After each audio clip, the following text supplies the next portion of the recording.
Yes. And if you want to do it, But you will be needing the number, right?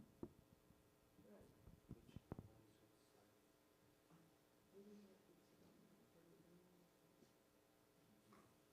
So this will, he knows. Get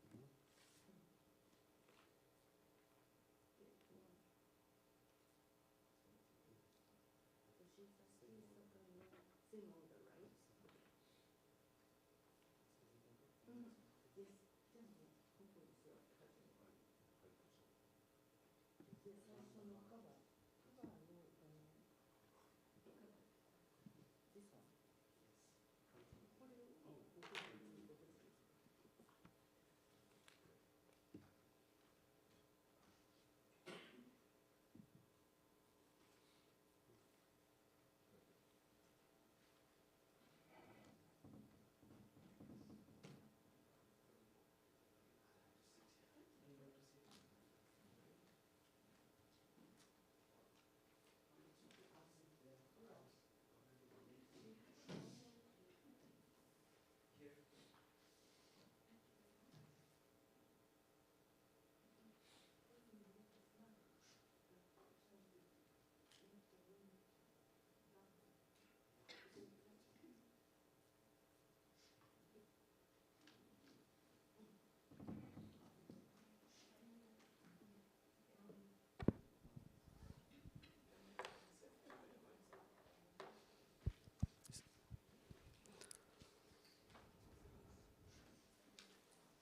you can start.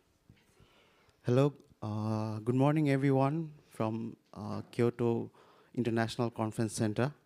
Sorry we are around 5 or 6 minutes late due to some technical reasons. Today we are here in IGF and I'm Binod Basnet, Director of Educating Nepal. And we're here for a networking session, bridging connectivity gaps and harnessing e-resilience. As the global stakeholders are striving for the last mile connectivity, we know that there's still a 1/3 of population that still do not have access to the internet.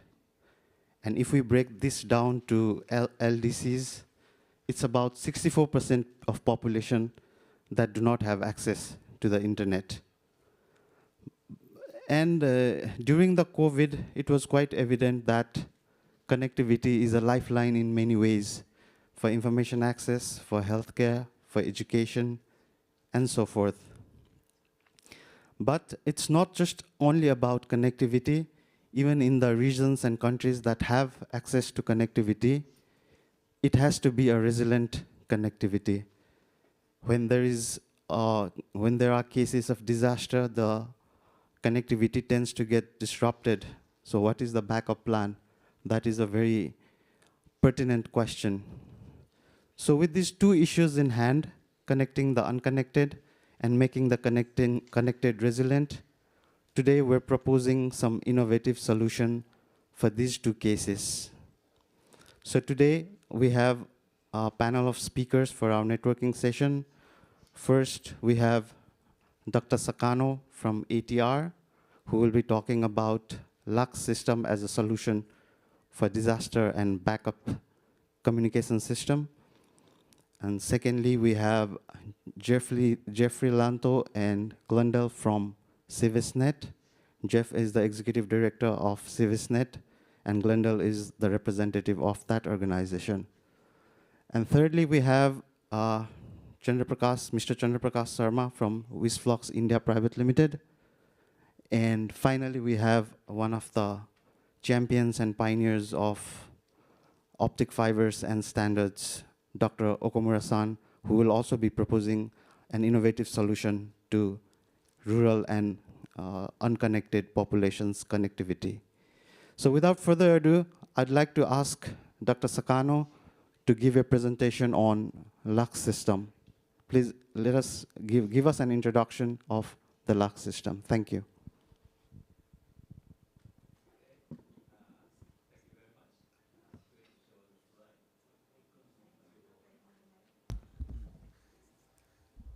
Can you hear me?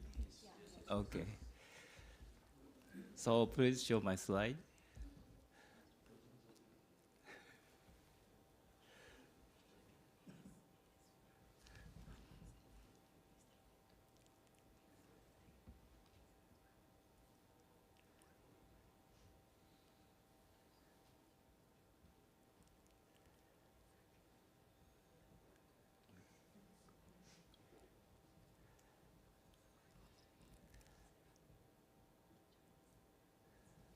So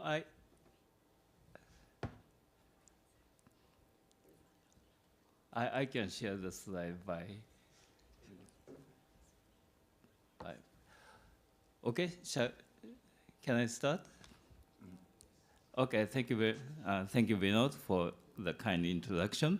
My name is Toshikazu Sakano from Advanced Telecommunications Research Institute International, based in Kyoto, Japan. Actually, I started research and development on ICT for disaster countermeasure just after the big earthquake occurred in east and north part of Japan in 2011.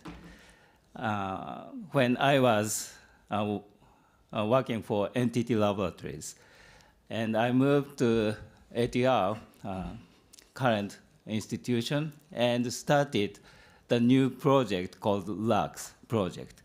In my talk, I'd like to introduce the research and development and my idea of restore the issues that happened in the disaster situation. So let me briefly introduce. Next slide, please. This is, okay, thank you. This one slide is to introduce ATR. ATR is a private research institute founded in 1986, and main themes are computational neuroscience, deep interaction science. This is robotics, communication robotics. You can see down right, this is an Android robot developed by ATR, and wireless communications and life science. And I'm from Web Engineering Laboratories, which is doing a research and development on wireless communication and other ICT issues. And I'm from Web Engineering Labs. Next, please.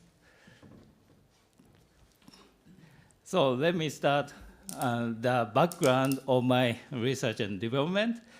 This one slide shows the number of disasters by continent and top 10 countries in 2021. And looking at this slide, Asia Pacific region has many disasters happens. And under this big disaster happened, please go to the next slide. Okay, some big issue happens. So under the big earthquake or big disasters, communication network is disrupted often. For example, base station and communication buildings are disrupted. That means you cannot telephone and internet anymore. And that prevents us from using daily use Google, Yahoo, Facebook, not Facebook, no. Amazon, that kind of services you cannot use anymore. But at the same time, under the big disasters, the demand for communications will go up. So there is a big gap happens under the disaster situation. So this is an issue I wanted to resolve using ICT. So next slide, next. Okay, so what I thought in resolving this issue, I focus on the locality or local communication. This one slide with a lot of characters shows other human characteristics. People communicate more with the people with more closer physical distance. This characteristics can be said communication locality. So if you are very close, you communicate with the person more frequently. That is the characteristics of human. So if you restore the local communication under the disaster situation with internet and other network service disruption, that will help to people under the disaster situation. That is the thing I wanted to do. Next, please. So after starting the research and development, when I was NTT, I proposed architectural concept called MDRU, Movable and Deployable Research Unit. This concept is once big disaster occurs, you can bring the resources for restoring communication service for local communication to the disaster-affected areas and restore quickly for local communication. This concept was standardized at ITUT as L.392, and this was the work when I was NTT Labs. And next, please. And after I moved to ATR, I launched a new project called LUX. And the MDRU itself was focused on the telephone service. And LUX is almost the same as MDRU, but the focus point is internet services like social networking service. So LUX itself is comprised of battery and Wi-Fi access point and small servers. And I put software for social networking service in the server. That is the concept of LUX. So once big disaster occurs, you can bring this LUX to the disaster-affected area with no internet connectivity.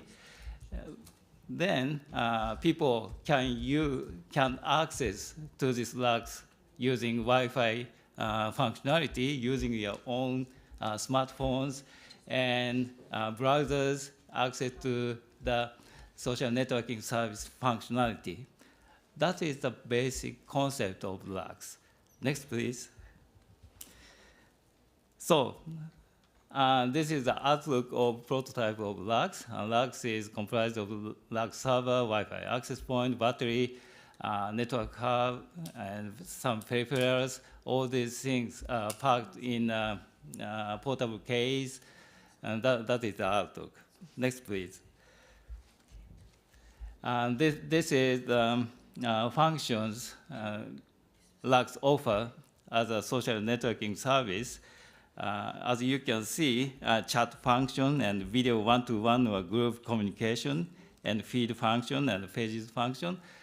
These functions are offered to people that surrounding people who surround these LUX devices. So this is limited to local communication, but you can keep using this kind of social networking functions. That is the concept of LUX. Please, next, please. So our team has conducted a series of feasibility studies, mainly in Cebu Island in Philippines, and detail will be presented by next person, Jeffrey, so I will skip this slide. Next, please. And this is also another activity after the big typhoon in Philippines, and detail will be presented later. So next, please. So I had focused on disaster issues, but LUX itself can be used for other issues in the world. So potential demand of LUX worldwide, while the internet use is widespread in everyday life and work for many in high-income countries. As Bino said, 1/3 of population worldwide do not have the access to the internet. That is the big issue worldwide. So to help to restore, to bridging the gap, lags must be efficiently used to people in an area. Broadband connectivity or internet connectivity is not fully penetrated. Okay, next please. So this one slide. Explain the status we have. So we have run research and development of lags for about 5 years with the support of stakeholders. As you can see at the bottom of this slide, we should move on to the commercialization phases to lags. So I launched a startup company named Negro Networks. The objective of the company is to deliver the lag system and service solutions based on it.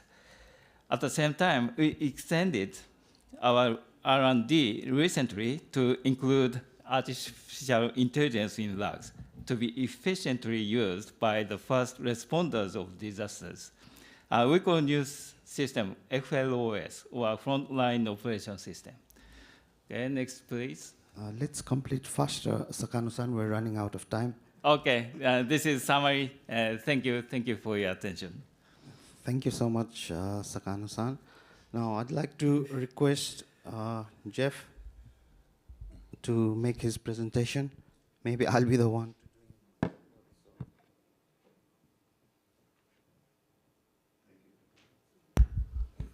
Thank you, Binod. To start with, I'm Jeffrey Llanto. I'm the Executive Director of CBISnet Foundation. And together with me is Glendale Monterde, our project manager. And we will discuss and we will talk about the implementation of the locally accessible cloud system in the Philippines. So, CBISnet Foundation is a project of the government under the Department of Science and Technology that evolved into a foundation in the year 2000. So CBISnet is one of the pioneers to provide internet connection to the Philippines way back in 1994. So we have been working with different partners and stakeholders like ATR and APNIC, okay? So this is the locally accessible cloud system implementation in the Philippines, started in 2019 until March 2023. Next slide, please. So next slide.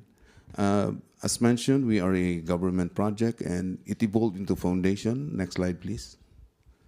Then we have partners, local and international partners. We have strong partnership with the government. We also have partnership with APNIC, Foundation, ATR, NTT, and USAID. Next slide, please. So we have been recognized our efforts on ICT in the Philippines, and again, it's been recognized in one of the IGF in Mexico. Next slide. So about the LAX project, Dr. Sakano already elaborated about the project itself. So the next slide. So this is the implementation right now. The implementation of the project, it's in the Hilutungan Island, that's in the center part of the Philippines. It's around 7.5 kilometers away from the nearest point of presence of the internet. So we push the signal to that island called Hilutungan. Next slide. So this is the timeline for the LAX project. It started in 2019 until 2023. So what is very significant on this project is this is during the pandemic area. So when Dr. Sakano tested LAX in Tokyo, I mean in Japan, there are several use cases that cannot be implemented in Japan, but is at a high need to areas like the Philippines. So it started as in 2019, we did some social preparation. Then eventually, when pandemic came in 2020 and 2021, there were new use cases that were introduced, like the learning management system that was integrated to the LACs with the help and the development of the software coming from India. So this was not part of the original plan that we had way back in 2019. So eventually, again, I don't know if it's lucky enough, in 2022, disaster came in. A big typhoon went to the Philippines, and again, new use cases were being introduced, especially on the side of the hardware for LACs to implement to be a charging station so that it can also help to the devices in the island. Next slide, please. So these are the activities that we want to show you. It's more on the pictures. In order to implement the project, you need to have them penetrated at the grassroots levels. So we need to introduce this technology at a very minimal, so that the island people, the folks on the island can get those information immediately. Next slide. Then after training them, we are going to proceed in putting up the infrastructure. Again, this is a challenge because the island doesn't have any any electricity. It relies more on solar power. It doesn't even have a very strong internet connection. They just rely also on weak signals coming from telephone companies. Okay, next slide. Then once the infrastructure is already installed, this time, it's the installation of the locally accessible cloud system. And this is the trainer's training. Here in the picture, you notice we train the teachers and also train the students how to access the system. Next slide. For the usability, there are several stakeholders involved in this one. The school, the local community, which involves fishermen, housewives, students, and so on. So there's a constant training to the different stakeholders. And what's very interesting is the LACs, we try to introduce it on a non-disaster era. We tried to introduce LACs on our Christmas party, in which we had some kind of games that they use it on a non-disaster era. So there's some kind of application for normal times. Okay, next slide, please. And the LACs data access and retrieval for this one, we tested several areas, not only in Hilutungan, but also to the neighboring islands under the APNIC project. So LACs already evolved into another project. We call it ILET, or the Internet for Sustainable Livelihood, Education and Tourism, under the partnership with APNIC Foundation. Next slide. Lastly is we need to empower the community. We need to train them, especially the teachers, because they're the ones who really has the capability to understand more and grasp more information. So we train the teachers so that they can troubleshoot and they can also install the system by themselves. Okay, so next slide. So I'll give you to Glendale, our project manager, to give the results of the project implementation in the Philippines. Okay, Thank you. Thank you, Sir Jeff. To further discuss the use cases of LACs in the Philippines during pandemic, let me discuss the results of the research and development. First, it tested the full potential of LACs outside Japan. So this means that during pandemic, During its step 4 and step 5 of research and development, it allowed successful testing of its performance and functionalities of its features, including voice, messaging, bulletin, among others. Secondly, it integrated Philippine use cases during pandemic. So we've identified additional use cases as discussed by Sir Jeff. No, it includes the learning management system, the voice calls, the solar chargers for device, and including also the local information systems integration of the barangay. Next is we've implemented the local LACS and the cloud LACS methodology. This means that all information stored on the on-premise or local LACS will now be able to sync to the cloud LACS when internet becomes available. And next, it has a remote implementation to nearby islands, which means it was successfully being implemented in the island of Hilutungan, which is more than 6 kilometers away from the mainland of Cordova, Cebu. Next is the collaboration and deployment to Leyte area in partnership with the Visayas State University, or VSU. So VSU piloted the successful testing and usage of the learning management system, and of course the synchronization feature among its 2 campuses. Next is we have the formation of the ILET Connect project in partnership with APNEC Foundation Australia and Seed4Com. So the APNEC Foundation had given grants to CIVISNet to connect the unserved islands. So it has 2 phases. The first phase, the ILET Connect makes project. It makes the LACS as a key component for the communication support during disaster in Hilutungan Island. And in its second phase, it also connects the neighboring islands of Kauhagan and the Panganan Islands. And next slides, please. For other key results, it also made the presentation and demonstration to partners and stakeholders, including USAID Beacon, the Department of Science and Technology Region 7 of the Philippines, and also the Department of Education, and as well as Ramon Abetes Foundation Incorporated. And we are able to present also to international conferences and meetings, including the UNES Cup.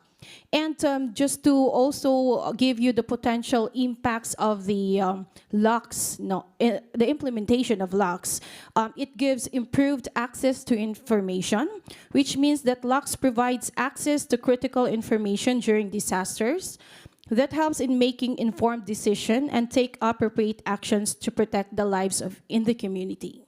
Secondly, it will give you enhanced coordination, which means LACS facilitates better coordination among different stakeholders involved in the disaster response that helps ensure that resources and assistance are effectively distributed to the community.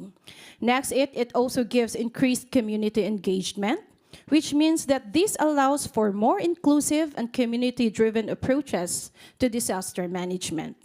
Next, we have the reduced isolation.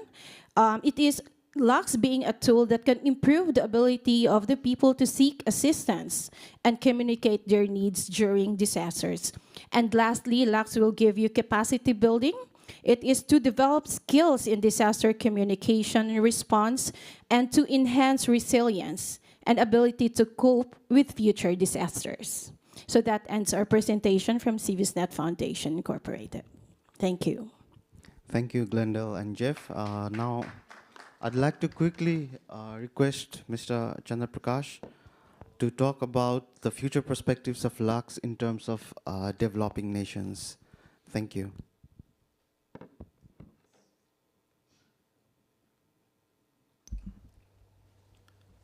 Can you put up the slides, please?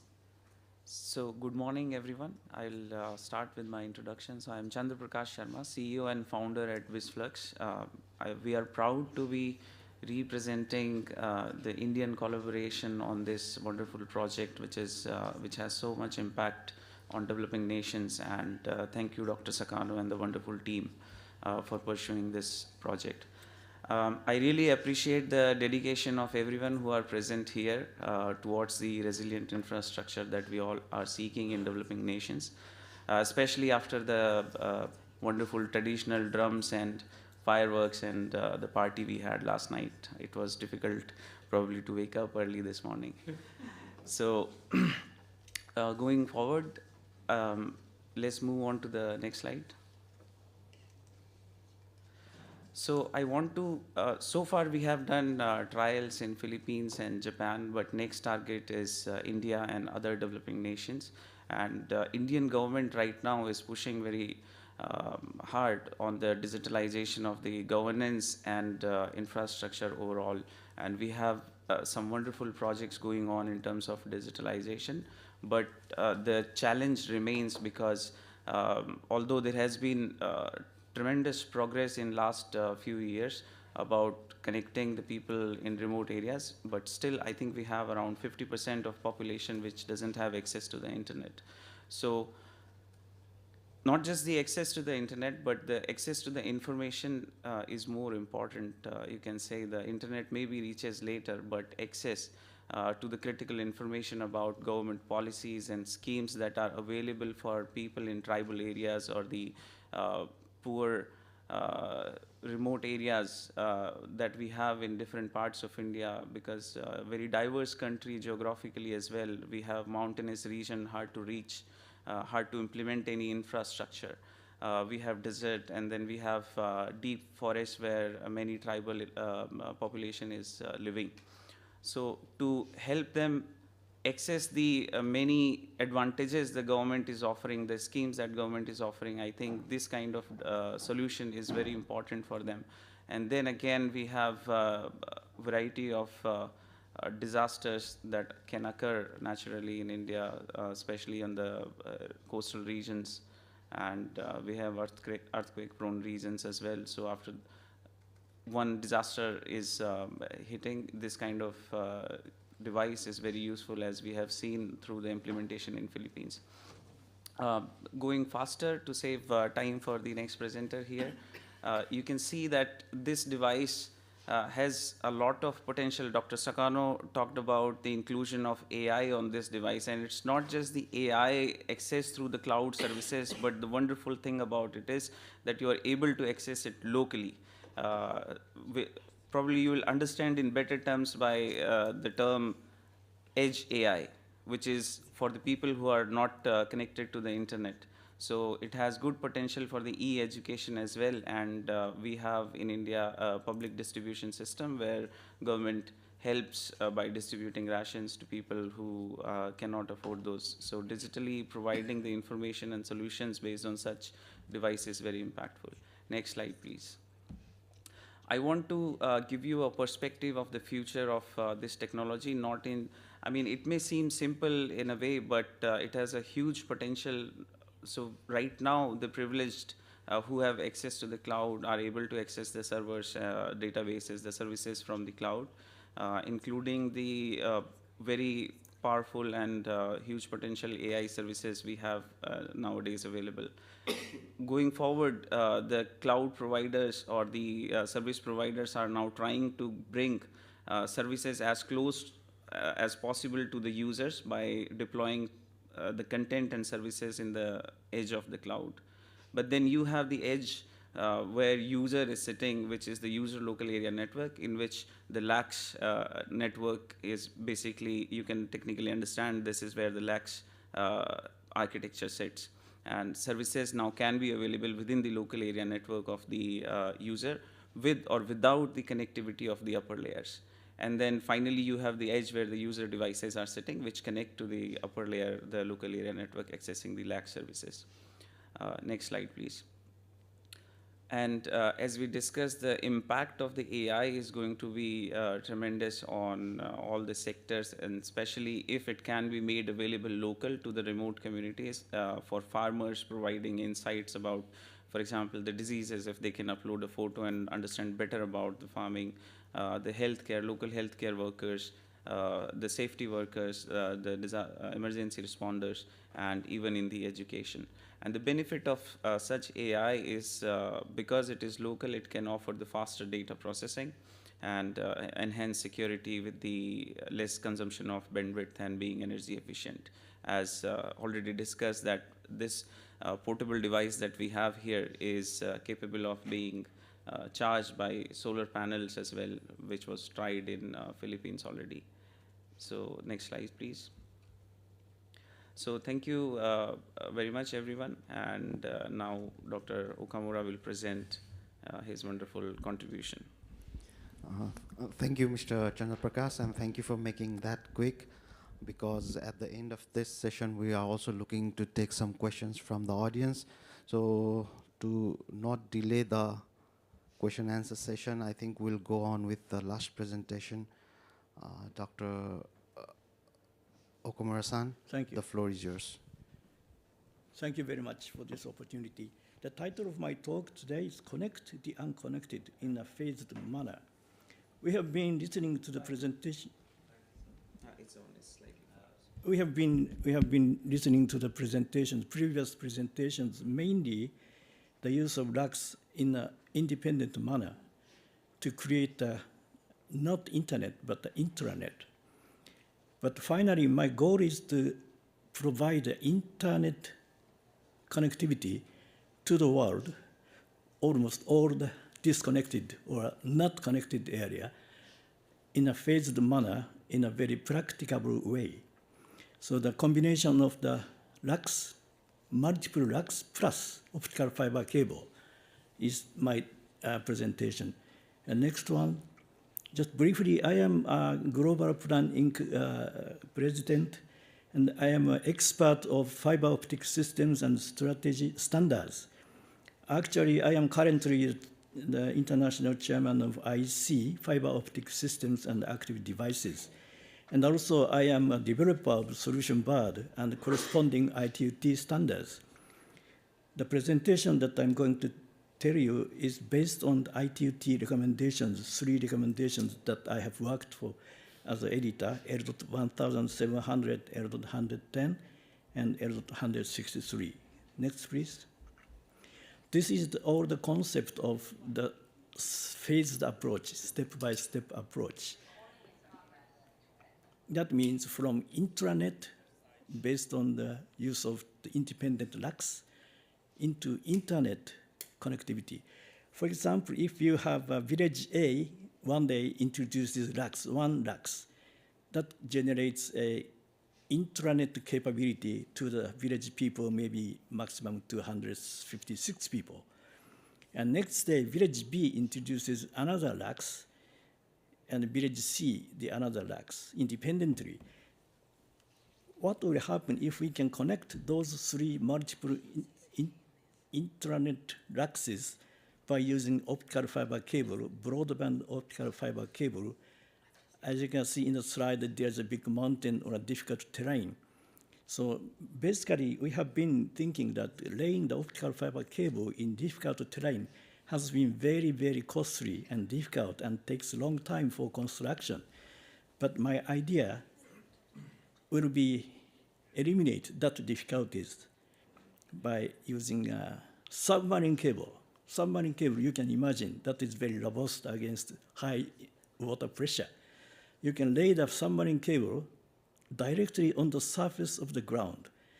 That eliminates all the cost of construction so that you can have affordable connectivity. And it is something not easy to understand, so that I tried to make those trials as international ITUT standards. So finally, village ABC can be connected by using optical fiber cable, and one day in the future, you can connect maybe village C to the internet, so that all of a sudden those communities become internet-capable large communities. This is my idea. So you can see the slide up photograph here. The local people with bare hands is now implementing optical fiber cable on the surface of the ground of the unexplored jungle. That is really happened in 2019 in Nepal Mountain Village. Next, please. So what is BIRD? This is optical fiber cable, so I will be very briefly touch upon what is the BIRD cable. That BIRD is broadband infrastructure for rural area digitalization. My invention. Go next, please. This is optical fiber cable, as I said, submarine cable based, so that you have a Yeah, you have a very thick wall thickness stainless welded tube. Within that, up to 48 fiber cores are included. And the total diameter of the cable is of even 11 millimeter finger size. That is based on the submarine cable technology and also supported by ITUT recommendations. That's applicable to all terrain, even in the sky, or in the water, or on the ground surface, or the underground. Next, please. This is one example of Japanese quality. This is a cross-section picture of Japanese cable and the cable from other country. So you can clearly see that the quality of the cable structure and also the welding portion of the wall of the stainless steel tube, very much difficult to use because optical cable outline is the same, but the inside is very different. Next one. Yeah, operator, if you can click the down portion of this slide, the helicopter can fly. Yeah, like this. Thank you. This is just happening in March this year at the altitude 5,300 meters to carry the cable drum into this high altitude area, trying to lay the optical fiber cable bird to Mount Everest Base Camp. Thank you. Next one. So this is a cost reduction. About 90% cost reduction has been achieved because of a construction can be done on the surface of the ground. And this project has acquired WSIS, WSIS, World Summit for Information Society, last year championship, because this is a real solution opening the door for the globe to be connected the unconnected practicably by using LUX plus optical fiber cable. Next one. So summary, the top priority for ITU is the connected, unconnected. It is very much often spoken about, but we have been not available the real solution, physical solution. And I have now presented the solution here based on the Japanese technology plus ITUT standards. And that is LUX plus ITU compatible solution bird that affordably, swiftly bring broadband Wi-Fi hotspots practicably phase-wise across difficult terrain in DIY basis, do it yourself by local people. And the capex of the bird laying cable is about $6,000 per 1 kilometer. This is dramatically reduced cost for the implementation. And the criteria for bird cable and its deployment comply with the ITU standards. That concludes. Thank you very much. Thank you, Dr. Thank you, Dr. Okamura, for the wonderful presentation. Now we've just got over 10 minutes of time and the floor is open for questions. If you want to ask any questions to any of our speakers, you're ready to do so. Anyone from the audience? If you have any questions, you can come up to the mic and ask the question. Thank you. Hello. Good morning. Carlos Rey Moreno from the Association for Progressive Communications. Thank you very much. I really think it's a very interesting solution. I've been following your work on fiber for many years on ITUT, and it's very interesting how it is evolving the connectivity of different access, like bringing connectivity to the village or to wherever remote area it is now with low Earth satellites or with microwave links, and then from there start with LUX and relying it with fiber to the next village or even within the village because of the interference of the Wi-Fi. I was thinking there is obviously a distance in between the LUX, in between the villages, that a fiber can go without a repeater, and how you've been considering that in the model that you were presenting, and what would be the increased cost of adding, OLTs somewhere to the LUX, or, the overall cost, because definitely it has some legs, particularly in mountainous regions where villages are close by, but you need repeaters too. You cannot do microwave, right? So, thank you. Thank you. You have presented a lot of issues. So, first one is wireless or wired. Wireless connectivity, microwave or satellite. Elon Musk launched 12,000 satellites and by using 10 billion US dollars. And yet the life is only 5 to 7 years. And the capacity, transmission capacity is only maximum 1 gigabps per one, kind of a satellite beam. So the microwave, fixed microwave also is the maximum at this moment is about 1 gigabps, the maximum transmission.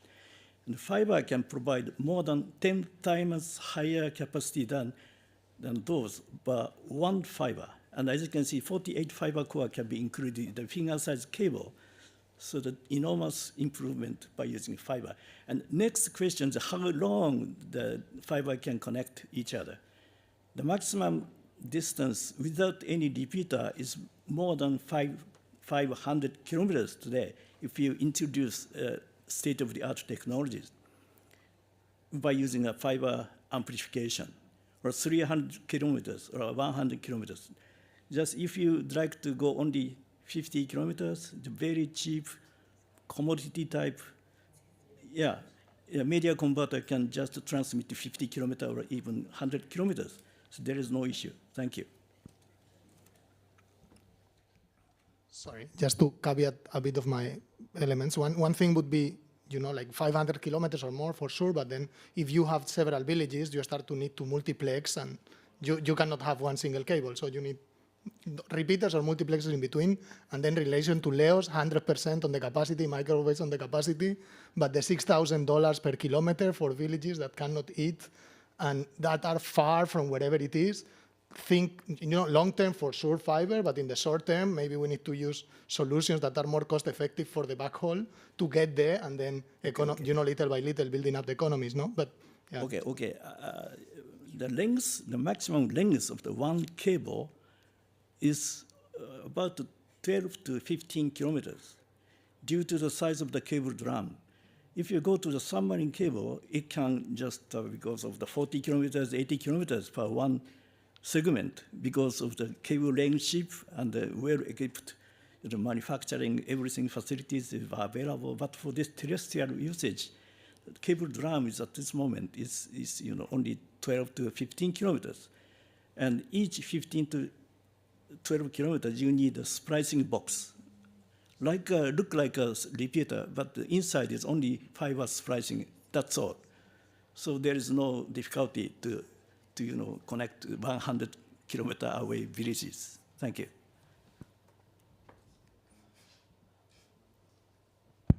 Okay, thank you very much. My name is James Nodufuye from Nigeria. I have two quick questions. Great presentations, anyway, great presentation. The first one, very nice solution, BOS solution. Since it's targeting the underserved areas, what percentage of Nepal, of the country would this cover? And how soon do you project it can be covered? Then secondly, if you compare this to TV-wide space technology, TV-wide space technology, so, yes, TV-wide space technology, which also can be applied in the rural area. So what are the advantages and disadvantages? TV-wide space technology. Thank you. As I said, that in Nepal, we have been doing a project, as I said, up to from Namche Bazaar, is a foot of Mount Everest, to the base camp, 42 kilometers. Now, as you can see, the helicopter flying, that carried in the cable drum already, this much. So I don't know what percentage of but the National Telecom Authority of Nepal declared that the use of this solution to Mount Everest region and Mount Annapurna trekking route. And we have already been doing in the west part of Nepal for about 10 kilometers. So I don't know how much percentage this can cover, but this is all terrain type. Go to mountains, underwater, in the water, everything. I should not say everything, but I don't know, go to the Mount Everest top is very difficult. And the use of fiber and open space for wireless, your TV space, I don't know, the capacity difference is very large, so that I don't have a good idea. Maybe Sakano-san could tell about that. I think TV white space spectrum can be used for extend the area of lux, not the substitute of optical fiber. So TV white space may be possible to be used for extending the area, but bandwidth will be limited because TV white space has a large, you can cover a large area, but bandwidth is low. So we can think of that kind of structure, technology can be included in a LUX solution. Thank you.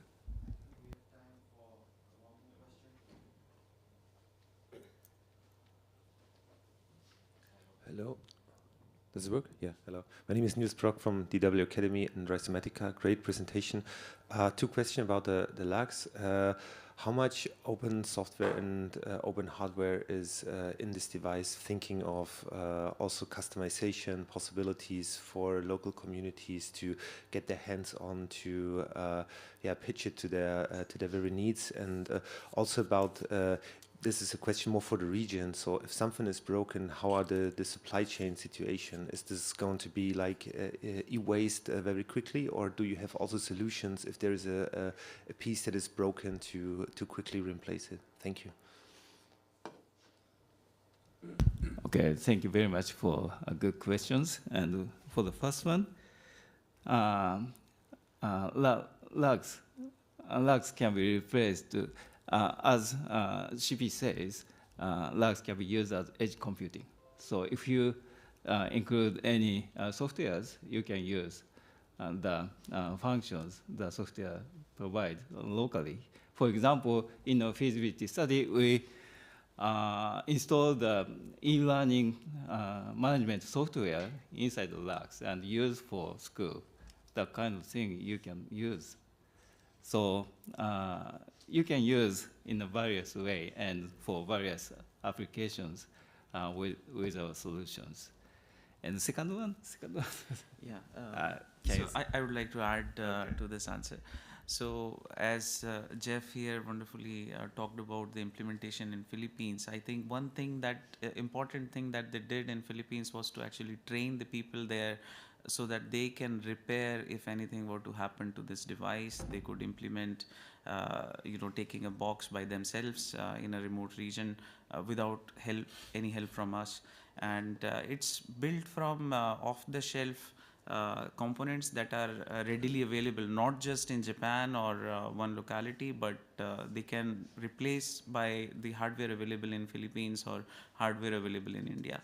As for your question about the open hardware, right now we don't have, but let's say there is definitely a possibility to include capable hardware available like Raspberry Pi, or if there were other open hardware available that can sustain the kind of server that we run in this. So yes, I hope it answers. Maybe I can add something for that one. LUX is a platform. So under the auspice of Dr. Sakano, and it evolves to different modules. So it started with file repositories, calls, and all those areas. So eventually, the use cases started to come in based on real scenario on the community. For example, LUX is useless during disaster, especially typhoon, when all the devices in the island doesn't have any power. Where do they charge? So again, technology is defeated. So I asked Dr. Sakano if you can look for solutions. So they talk with India. Then LUX become a charging station to the devices on the islands. So again, LUX is a platform, and we learn a lot from it. And we just met Dr. Okamura, and he said, point-to-point connection or wireless connection is expensive. So maybe you could look for ways, let's say, a low-cost fiber optics. And again, we are learning a lot from LUX, And through this project, and hopefully Dr. Sakano with the new one, they called it as the new project. Yeah, FLOS, the Frontline Operation And Operating Jeff, System. we're out Thank of you. time now. Yeah. That's all we can do for today. Thank you everyone for joining us today. And we also have a booth on the first floor, so we can always join in and talk about this informally outside. So thank you everyone for joining in. Let's collaborate, let's network, and let's find solution to bridge the digital divide together. Thank you so much. Have a good day.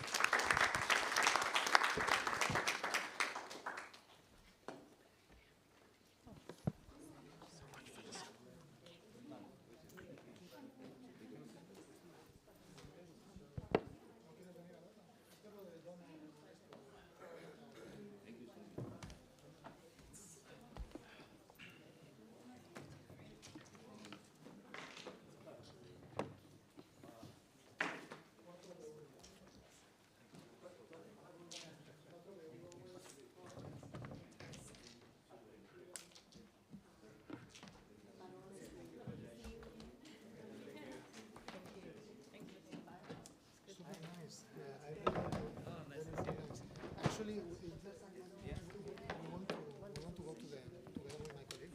At some point today, later we will go and explore, because we've been also supporting the development with something relatively similar, and it would be interesting to explore.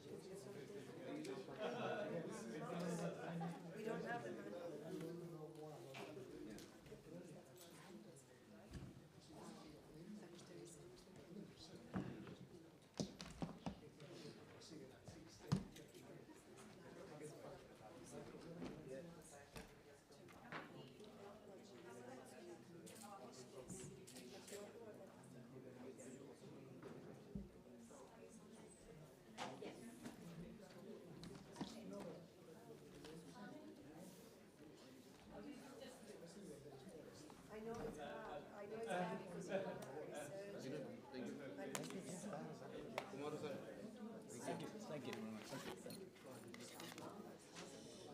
Yeah, very good timekeeper.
Yeah, yeah.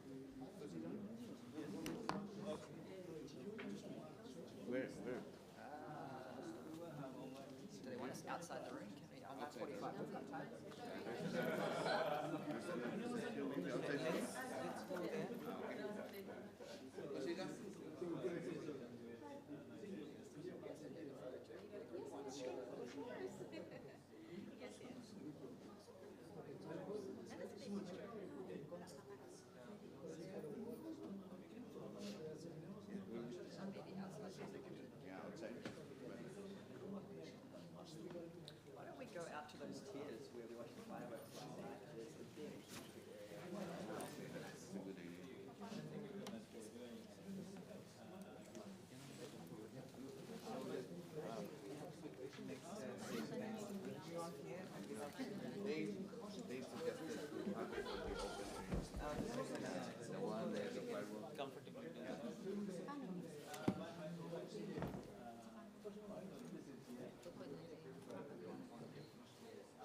So, anyone here who's with a mic?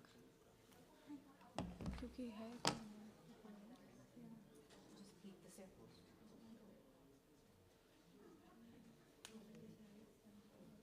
This should be fine. Yeah, I think it should be fine.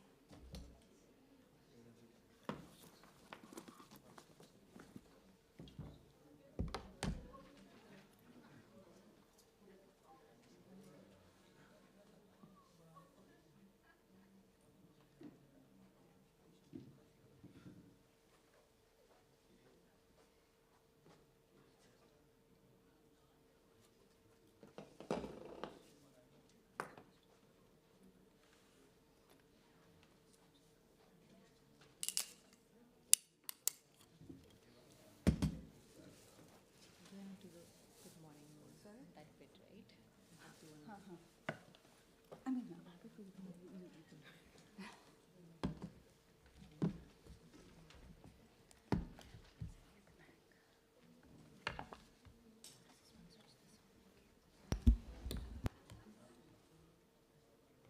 तीस minute है हमारा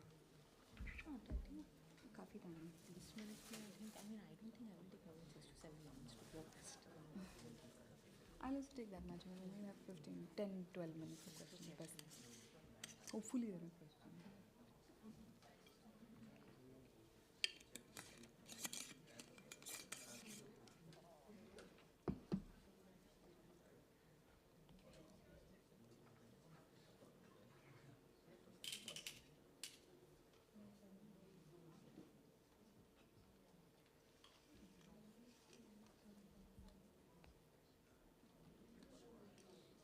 आजकल तो tool के पूरा word बन गया क्यों मतलब you remember that there was an activist who got arrested because she had some tool kit. It's the Greenpeace lady. हाँ वो Greenpeace lady. So then something in DOJ, something we said and I said toolkit in the way that loosely and they were like mad. We met the current secretary. No, we're going to go on to him next week or something. Kyun? I haven't met him either, but I think I'll end up very soon meeting him. It's the legal aid conference that I was talking about. Would love to attend it. Way to get at him. Because what we're doing for them now, if it all falls into place, is actually building out a not a toolkit. This is why it's not a toolkit, a handbook that helps people navigate their digital life. It's quite an audience.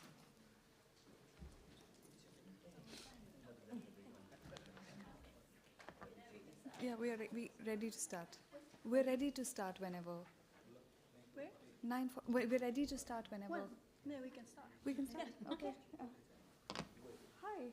Please join us at the table. Yes, I think. You're welcome to join us at the table. If that's okay. Yes. Yes, please join us at the table if you'd like. Yeah, at the table. At the round table. Feels like class. Teachers calling people to the front. But thank you very much, everybody, for taking the time to be here. This is Nusrat and I'm Sarayu. And we're here to launch our report and toolkits that focused on artificial intelligence and the impact of human rights. It was focused on India, but our strong viewpoint has been that artificial intelligence and its impacts are something that every society will feel. So it's something that's very much a part of a global conversation. And thank you also especially for taking the time to come here while the opening event is going on. I do know that it's a choice to be in this room. In terms of the structure of this, we hope it's very much a conversation and not us talking one way. We'll start with introducing why we undertook this work of building out the toolkits and writing the report. I'll quickly highlight some key findings from the research, and then we can have a discussion of about 7 or 8 minutes or more if people are willing to stay back. I hope that sounds all right, and look forward to the discussion. Over to you, Nusrat. Thanks, Sari. Good morning, everyone, and thank you for being with us. My name is Nusrat Khan, and I work with the United Nations Development Program in India. I work for a specific program called the Business and Human Rights Program, which is, it was under this program that we partnered with APTI to develop this piece of research, which has taken a good life of its own, I must say. I'm very, very pleased with the way it has been received. But speaking just briefly to introduce the program itself, it focuses on achieving sustainable economic development overall, and we sort of premise our entire conversation in doing so on the UN Guiding Principles on Business and Human Rights. This is, of course, a normative framework which was adopted by the UN Human Rights Council in 2011 and was almost unanimously adopted by countries, all member states. And basis that, I think the entire program is based on the premise that, of course, businesses are a force of good. There are a lot of positive outcomes of a business enterprise, like job creation, infrastructure development, information dissemination, knowledge dissemination at speed, which information technology allows for. But sometimes there can also be adverse impacts of business enterprise. And I think in creating profit maximization, it is important for businesses to be also mindful of their sometimes unintended and unintended consequences of their business actions.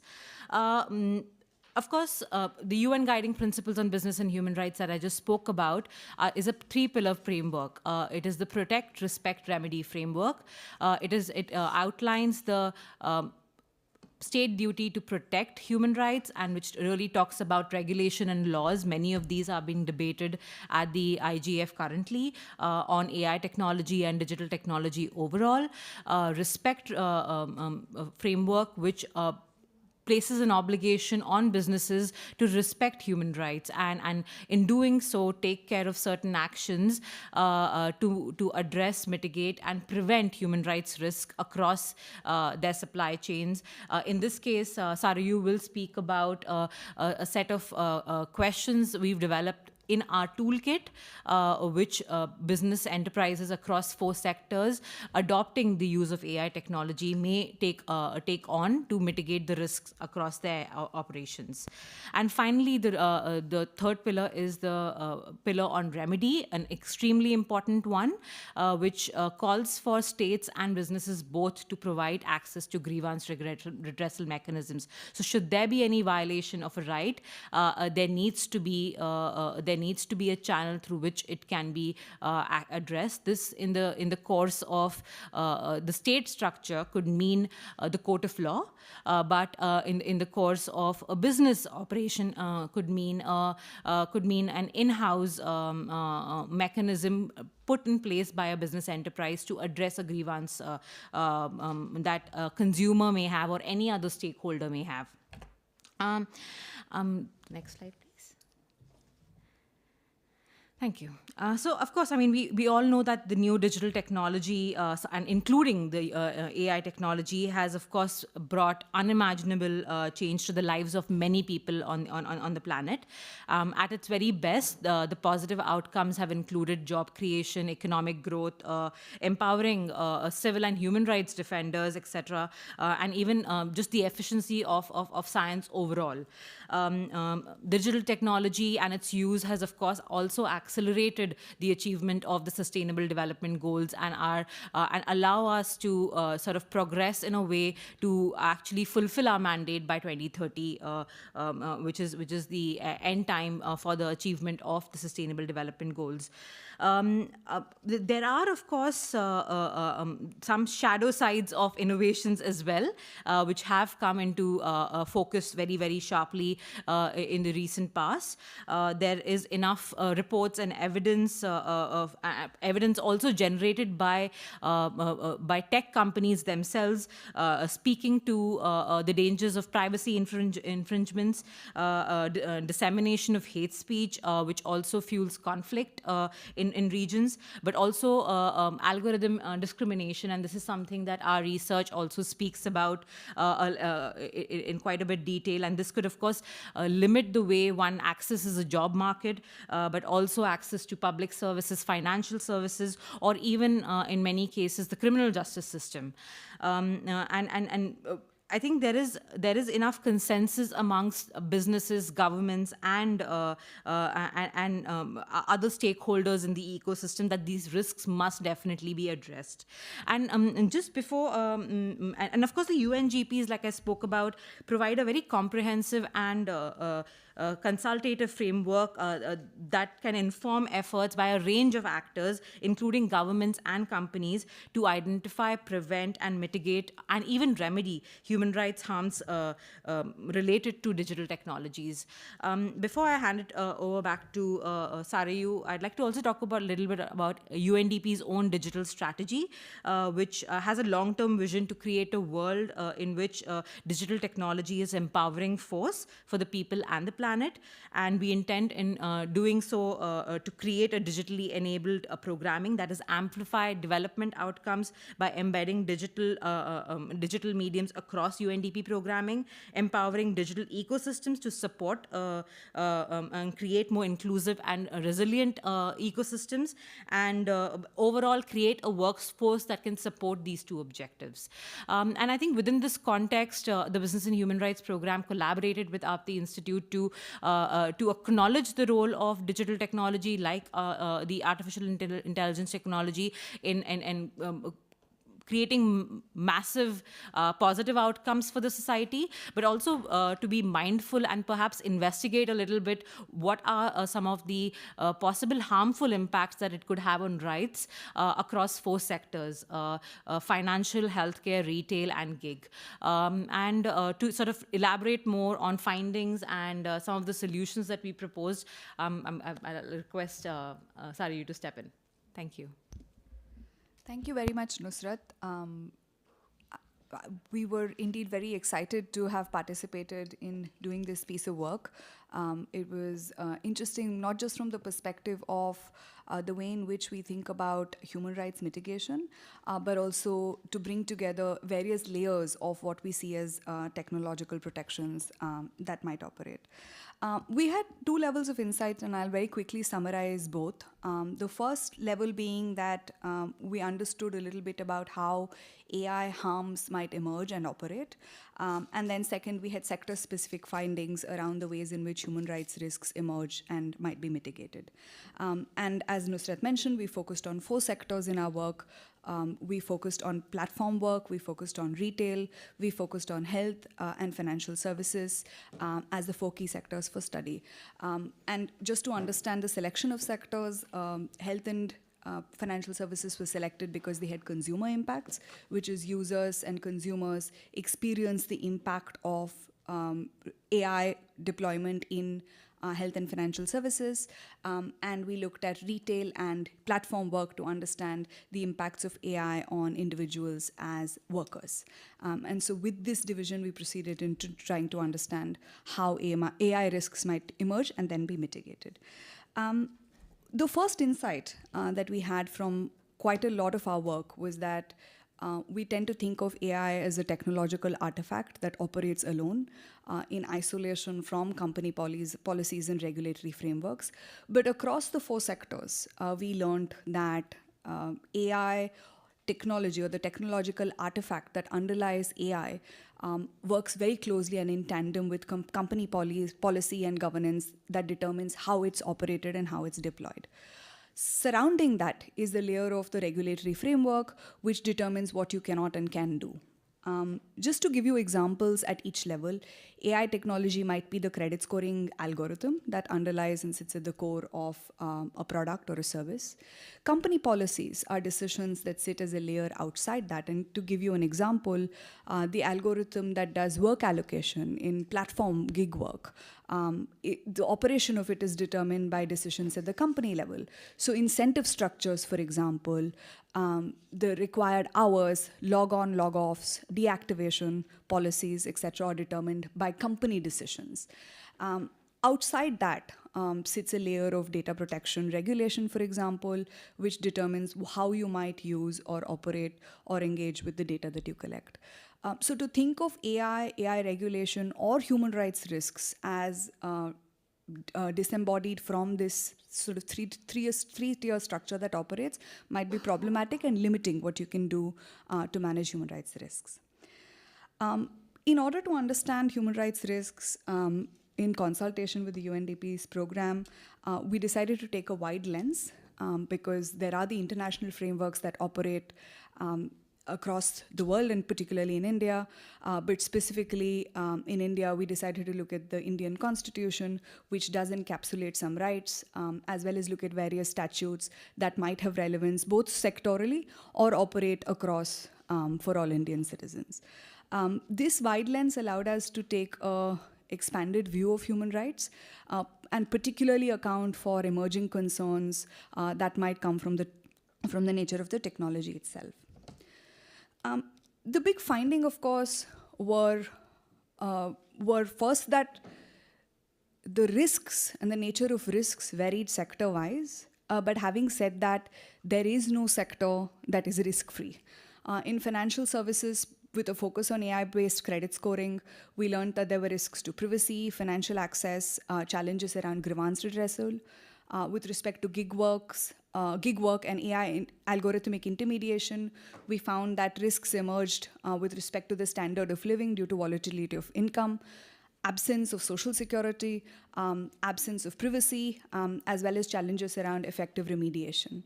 In the context of healthcare, particularly predictive healthcare analytics, we found risks to life, equality, privacy, as well as individual autonomy that emerged from the deployment of AI. With respect to retail, while this is a sector where AI-based automation is as yet emerging, we did see and did anticipate risks to livelihood, standard of living, and worker autonomy. The upshot of all of this is that we need to take a networked view of both impact as well as human rights mitigation and governance.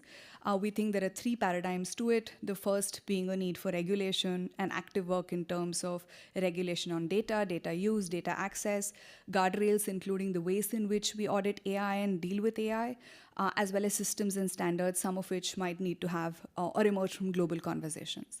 Second, we think business is a very key stakeholder in all of this, given that they are the ones very often making AI, though deployment contexts might vary. So discovering and highlighting business incentives, particularly trust, consumer adoption, as well as headline risks, might be useful. But this, we believe, is a conversation that needs to continue to happen. As a result of all of this, particularly the emphasis on the role of businesses, we have built out our business and human rights report and toolkit. For those in the audience, and I don't know if it applies online as well, you can scan that QR code to access the report digitally. But we also have a gargantuan copy here for those who wish to refer to it offline. This is the report. It comprises two parts. There's all of the learnings that we had from trying to unpack the application of AI and human rights risks in these 4 sectors. But what we have built, because of the role of companies in this process, is toolkits that companies themselves can apply to govern their human rights risks. If they're not at a state of readiness where they can apply these human rights toolkits, what they can do is to use the toolkits as a way to understand pathways to better human rights governance. And I'll pause here and happy to take any more questions, either about the methodology, findings, or the toolkits themselves. Over to you, Nusrat. Just one thing, and I think the toolkits are based on the 3-pillar framework of the UNGPs that I spoke about earlier, the protect, respect, remedy. And I think they also sort of speak to the human rights due diligence process, which the UNGPs talk about, which is basically, it's really a set of questions that businesses must sort of reflect upon to sort of identify where the gaps lie as far as human rights risks are concerned, and sort of and then proactively, of course, try and mitigate them. It's also an ongoing process, and it is hardly a one-time process. And we've realized that that is very, very true also for use of artificial intelligence technology. Of course, it's also very true for other sectors beyond the use of digital technology. So you will find that the questions are sort of bifurcated into the 3 sets and speak for action, of course, by the state, but most importantly also by the business itself, and finally on remediation by the state and the business. So yeah, we would love for any questions. And sorry. Just an administrative note, we've placed the report with the QR code link should you wish to scan and access it. We're happy to also leave our emails should you wish for the slide deck. I saw a few people taking pictures, so happy to email the slide deck and the full slide deck should you wish to look at a 100-page document as well. But we can pause now for questions. My colleague Asta Kapoor is here to moderate this discussion here. We have my colleague Vinay Narayan who is online, so should there be any online listeners, please post your questions in the chat. And we can take them. Thank you. Yes, please. There's a mic over there. Sorry to inconvene you. If you could just introduce yourself and ask the question, that'd be great. I think it's on. Yeah. My name is Shizuka Morika. Thank you for having us today. And I would like to know more about the model that you had on slide titled AI is not the tech alone. And I am wondering why AI is in the center rather than human needs. So, and the impact of that model when we have human needs and going outside to facilitate AI technology and organizational policies. So I'm wondering if you guys have thought it. Should we take that for you? Okay, He has sure. a question as well. Sorry, I'm just gonna. Can you pass this along to him? Thanks. And then we'll have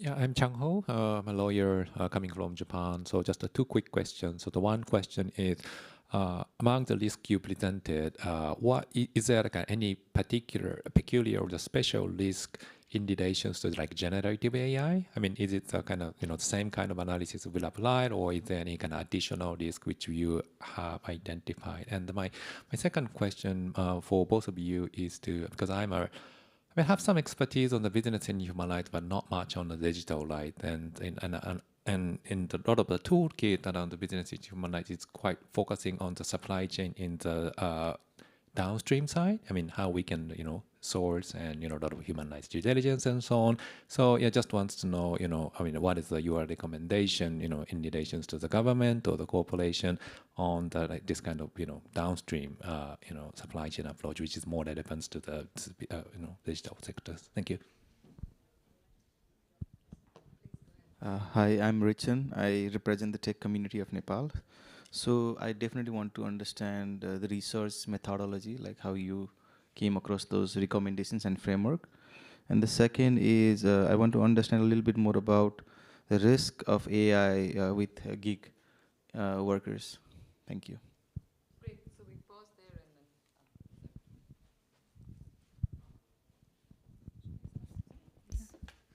Thank you. I'll try and take a few of these questions and pass the more difficult ones on to Nusrat.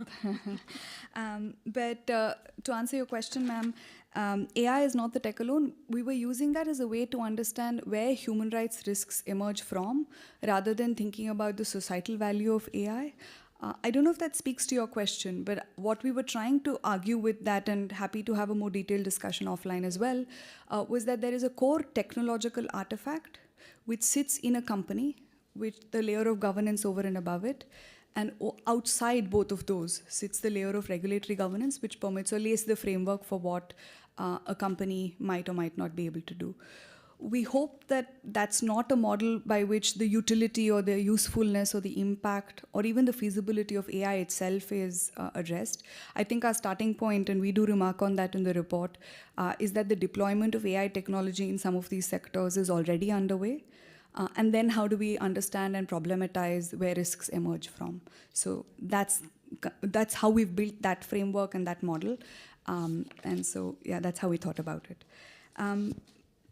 To answer the question on generative AI, this report specifically does not tackle generative AI. We think there is a case, and we hope to undertake some work on that soon, to understand generative AI as almost a specific category. But we think the problems with generative AI arise from a couple of standpoints. First is that generative AI reduces the cost of content production to zero, which is that you basically put in a code and then, with a few variations and some practice, content production in a variety of languages is quite close to zero. Now, overlay that with social media technologies or dissemination technologies, the cost of dissemination is also zero, which means that basically with no friction, you can generate and disseminate content, which might contribute to some of the concerns that Nusrat mentioned when she made her introductory remarks, such as hate speech, misinformation, disinformation, etc. The usefulness of generative AI is not to be written off either, because it can be useful in enabling very targeted, distinct communications from the state, though this needs to be governed with some degree of caution. But having said that, the challenges we believe of generative AI emerge from both the reduction of the cost of production and the cost of dissemination to zero. And of course, it's all overlaid with the fact that very often business interests are too central and at the forefront of driving some of these products and services. So I'll pause there and happy to have a greater discussion offline. I'll come back to the one on the digital rights and the supply. I feel like it requires a little bit more delineation, unless Nusrat has some thoughts to offer. But very quickly on the methodology, we had a multi-step methodology. We started with, of course, understanding the UNDP framework as well as mapping out the potential focus areas with respect to human rights themselves. Where would we source our understanding of human rights from? Then we spent a bit of time selecting the specific type of AI technology within each category, though we did start with an understanding that we would focus on consumers and workers. Post that, within each sector, we followed a combined approach of secondary literature review and expert interviews within each sector, and that included, where it was available, data analysis, as well as doctrinal analysis to understand the implications of the law on these sectors. So that was the methodology followed within each of the sectors, and we followed a roughly similar pattern. For the gig work, we did have a small segment, qualitative, where we did speak to gig workers, but that was not the central piece of the research. A lot of it relied on expert interviews and doctrinal analysis. So I'll pause here, but happy to again come back to the conversation on gig workers later. You're right. I think a lot of the business and human rights sort of focus has been on due diligence downstream. And I think in this case also, the kind of recommendations that the report presents is, for example, for the state, a lot of the recommendation in the Indian context was the absence of law. Now we do have that law because, I mean, this report was released a year back, and we've just had the parliament pass a data protection law. But that was a glaring gap a year back.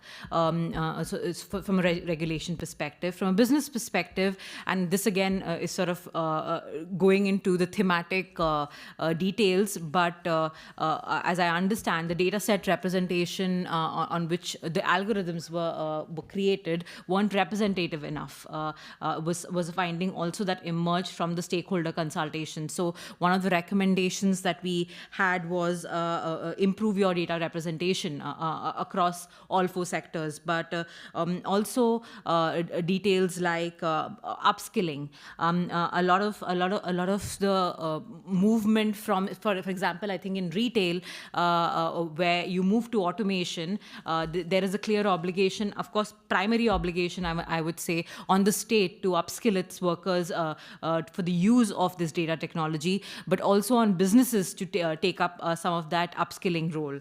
Then I think with respect to gig workers, some of the issues that sort of came out were the surveillance, the massive amount of surveillance that a lot of these apps allow for, whether right from health, temperatures to movement, but also the finer other slightly off technology consequences like the lack of social security that gig workers generally overall have. Of course, we do have some states in India, I think one state in India, which now provides for that social security, but I think these were overall the kind of recommendations that the report presents.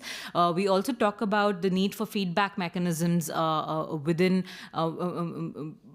for whether it's a gig worker trying to get in touch with a certain company with a certain grievance, or whether if you are somebody who's applied for a loan and has been rejected, there needs to be sort of clear reasons communicated to you about why a certain loan has been rejected. And I think one thing for me personally, because I'm not a thematic expert on the subject, was the whole idea of explainability of AI. And I think the algorithms came out very clearly that companies need to create these algorithms and AI technology in a way that it's explainable and transparent, and that is in many ways the foundation to sort of mitigating any sort of human rights grievance that any stakeholder which interfaces with that technology may have in the future. Yeah, I think that in a nutshell was that. Great. I'm happy to come back to the gig workers question if you would like more detail, but happy to defer to you on that. I'm cognizant of the time. That's why. Are there any other questions or comments from the room? I've checked. Are there? Yeah. Any comments, questions? Great. We'll hand it back to the speakers to do closing remarks. Oh, you have a question? Great. Wait. There's a mic there. Hi, my name is Christoph Zeng. I'm the founder of AAA.ai Association based in Geneva, Switzerland. And my concern is about, exactly as we mentioned earlier, the generative AI and its zero cost equivalent for content generation. Now, knowing that a country like India heavily depends on its relative low cost of labor, especially in the information technology sector. Now, even Indians cannot compete with generative AI, right? So there's no point in competing with something that's close to zero cost, let alone Americans or Europeans. So does your service have so far conducted research or survey on potential indirect impacts? Because these are quite difficult to measure. Using AI on one computer having reduced man hours on another computer, that's something very subjective to measure. How do you suggest to at least try to quantify this impact? Thank you.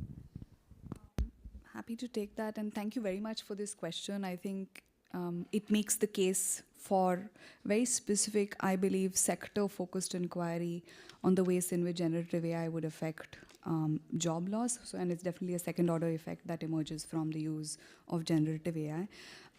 Some of it is in what have already been noted areas such as code, software application, software development. Legal services is also another area where a significant amount of work and employment opportunities could be disrupted. Actually, any kind of job that... we as an organization hope to undertake that research in the immediate future, particularly understanding the specific implications of generative AI on a sectoral basis. But there is also, because of the cost of content production being zero and the cost of dissemination already being zero, there are very visible, immediately discernible first-order effects, such as disinfo, misinfo, which might be harder to quantify, but are necessarily existent as well. So we think it's both categories. Thank you for bringing that up. Nusrat, any last remarks from you? I think I'm learning about generative AI and the effects that it may have. And in fact, I mean, we've been talking about also sort of unpacking how the impact that it has on gender and the entire spectrum. So we're hoping to sort of come up with a piece of research which sort of allows for that unpacking, and especially in a country like India, where there are already sort of certain skewed notions of gender in terms of also sort of gender equality, etc. So a technology such as this one can sort of only amplify the harms that already exist in the society. So we're hoping to sort of unpack the use of generative AI and the impacts that it may have on the differential impact it may have on gender. Great, thank you so much, both of you. And also to add that, you know, we do also work on other kinds of businesses in AI, which is data labeling, which in the context of India is that cheap labor reimagined for AI, which is people sitting and labeling images, which is a large piece of work that we've also done in the past. But thank you so much for this conversation and this perspective, and to the audience for engaging. Thanks. Thank you. And just to reiterate, the report is available here with us if you want to read a 170-odd page report. It's also available via the QR code. And we're both, Astha, I, Nusrat, we're all around, so please catch us. Oh, let me just... QR code. I think it's at the table. I'll just hand it over to you, sir. Thank you very much. Bye-bye.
テスト。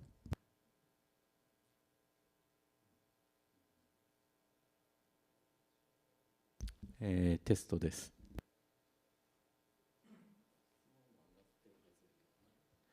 質問マイクです。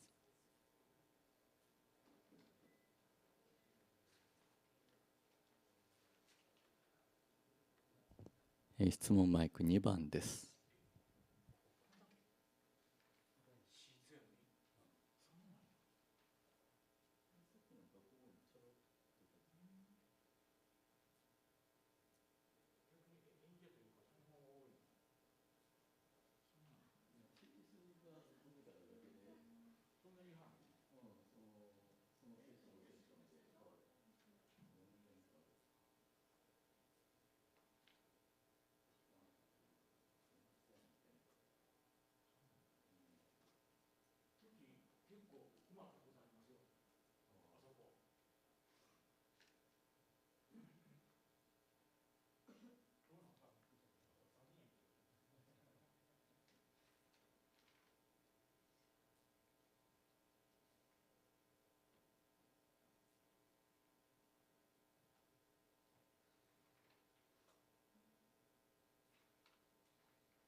share screen. Yeah.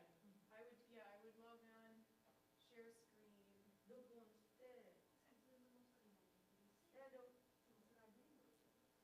And you can show your document on this slide, Yeah. and the people in the Zoom can see it. Yeah. It's okay. It's okay.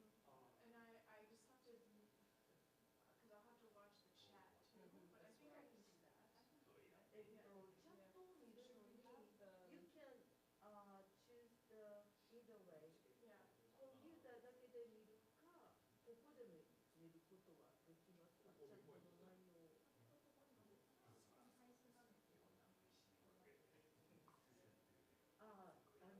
ここが。Who want to see the chat? Just me on the computer, You not can on the see. screen. Yeah. Screen じゃなくてコンピュー Yeah. ターで見ます。 It's okay. I'll do. Okay. So Alright. that's perfect. Okay. Okay. Great. So we'll set up here. We'll have the microphone. Yes. The panelists. コンピューターつないでいてもらって。Yeah.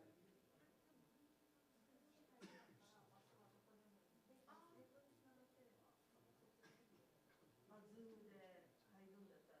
If you want to share the screen in the Zoom, you don't have to put your computer here. No. Well, I'll be here. So Oh, I good. will be- Okay. Okay. Okay. But so how does it connect? Just with this cable? Is this one? Here?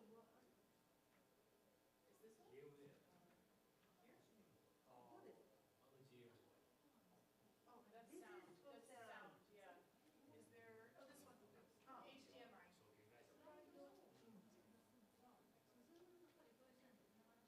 Oh, for the Zoom And to talk. for the slides, there's two ways to connect here. And if you use the Zoom to share the document, you don't have to connect.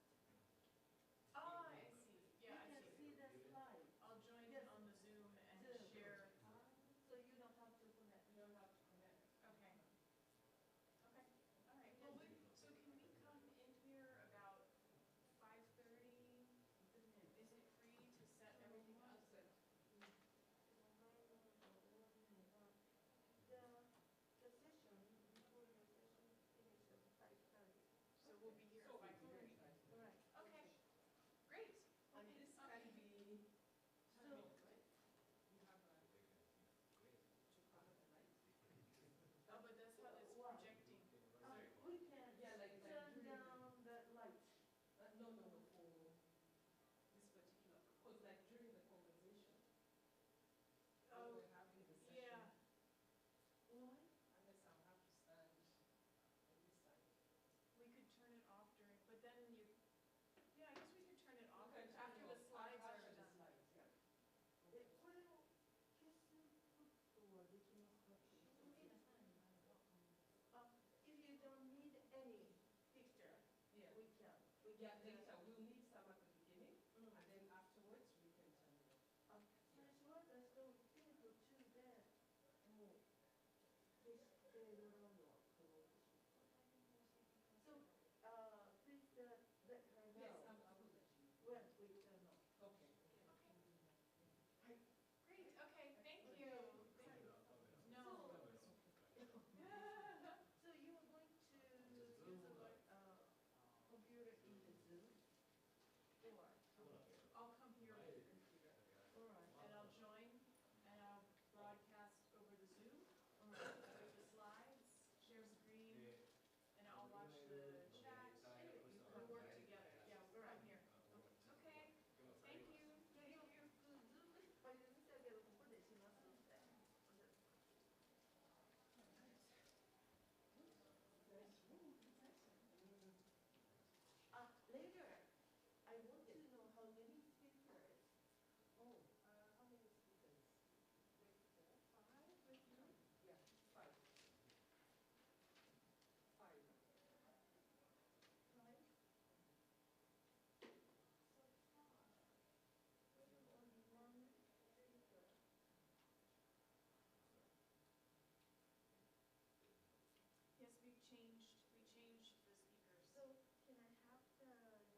They can't speak.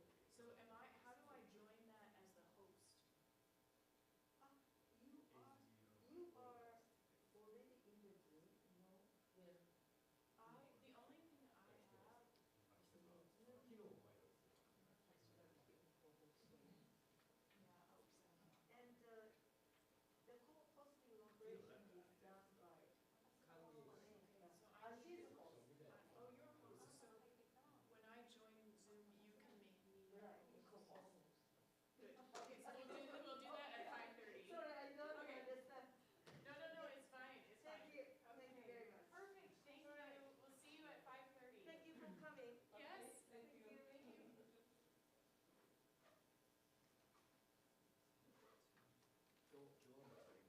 今日の最後の中で、ここにと両前に You are going to sit over there Over or the there. opposite? And together?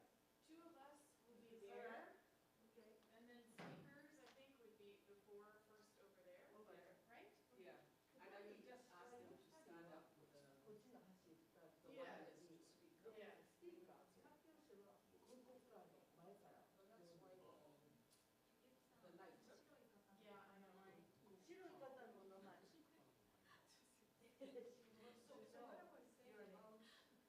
Your name is Me?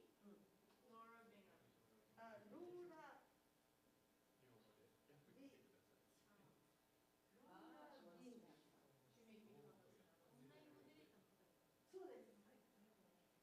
そうです。そうね、それを言ったんですよ。はい、何？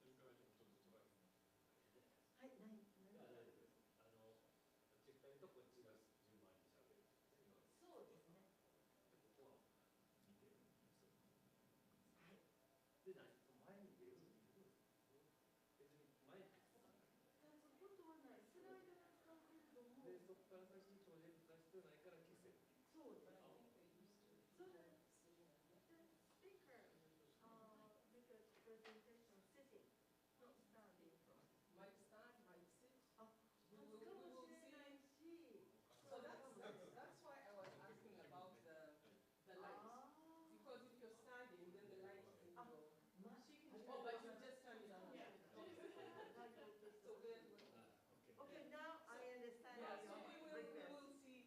Okay, no problem. So, please tell me. Yes, I will. When we turn. Yes, Okay, I understand. Thank you.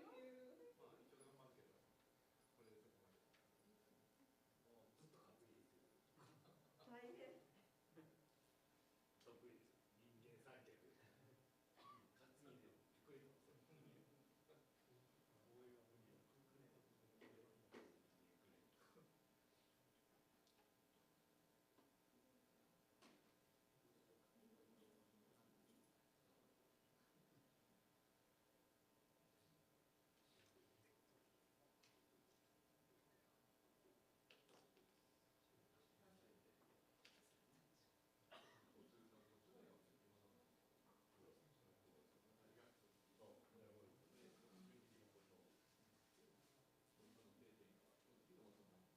でもあそここう喋られたらもう周りの人はちょっと同じパーッとそこまで見て1秒半ぐらいはどうなすぐ2秒以内にやって移動1秒スタンバイ2秒担い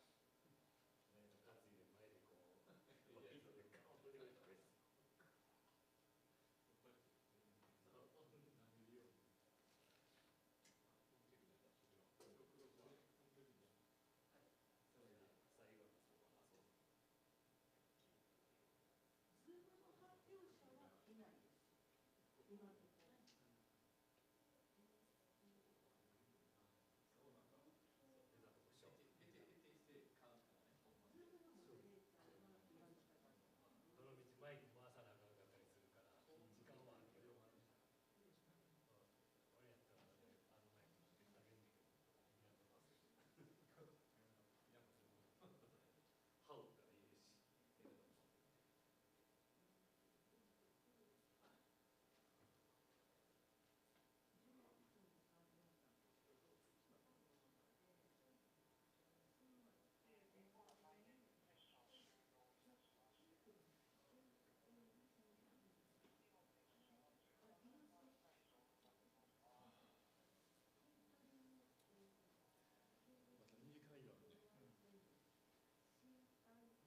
と撤収でシャッとつまむとまたでかいトラクターが来たら出られへん。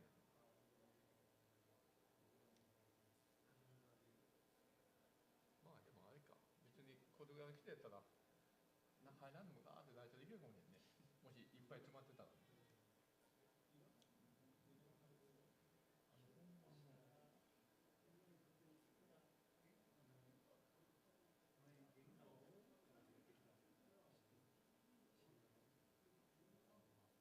いや、知らないというか、聞こえない。昨日、おととい入ってきた場所で、はいはい、ロータリーはい、あそこで行けるかもしれない。積んでほしい。そこを混み合うから、そっちも対応してくれるかもしれない。入ってきたとこどこやったっけ？浮いて入ってきましたね。昨日、おとといか。水とか入ってきたら全然覚えてないですね。昨日はそこから戻ってきたところでしょうね。そこから来たでしょ。おとついそこから入った。上。おとついは一緒にしか。これまだもらう前。どこから入ってきたかな。全然覚えてない。もらう前。上から入ってきた。あれ正面から入ってきた。正面じゃなかったんですか。まあ、覚えてない。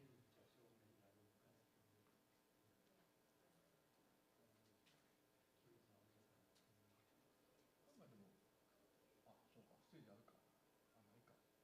お花ね、メインホール見てへんから。いや、いわゆる美術さんとか舞台さんがでかいトラックガーンって。搬入中まだ来てへんのに、さっきトラックと見よったら、いいと思う。来てから飛べると思うね。おはように飛べてんね、あれ。イベント屋さんは搬出あれせえへんからね、搬出ってやつせえへんから。テレビは必ずすんねんで、でかいやつは搬出の順番決めてくれるの。トラックの取り扱いならへんからね。大体でかい中継は大体撤収打ち合わせもやるのよ。セッティング前にビザ全的に。あんな大変なこと大体もともとステージも出来上がってんで、美術が入ってくることありえへんからね。テレビ美術でね。必ず前日仕込んで、その後美術入ってきたらもう全部ついてるからすぐセッティングで。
やってってもう20万ぐらいすぐなるで、ワンチェーン。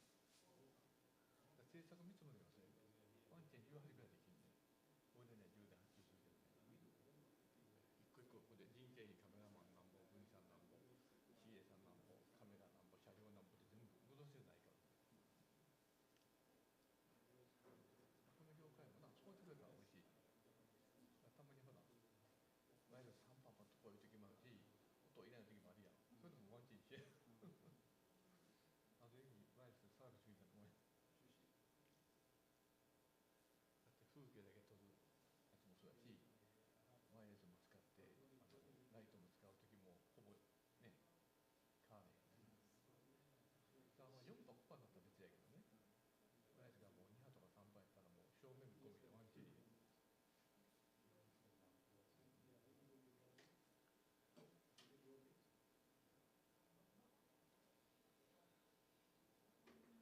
業者さん毎回やるつもり会社にやってるのがね、イメージじゃない。企業相手やな、企業さん借り持っとる。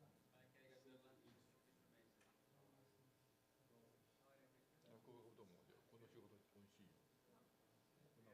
今度のこの間あれやけど、冬季のアグリ京都になってデリでお得部ちゃんと車両行っても入れてるで1008ぐらい。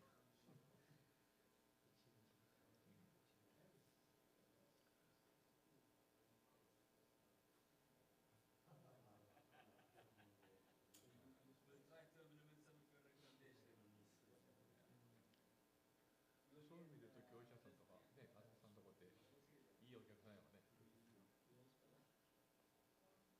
もう私ももうあれやもん、もうほらなんや県民票やらなんやら行くよりこっちの方がもう最近言ったのがなくなってきてね。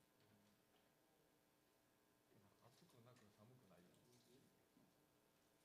沖縄はほらそれは寒いし夏は暑いしも外回りがね。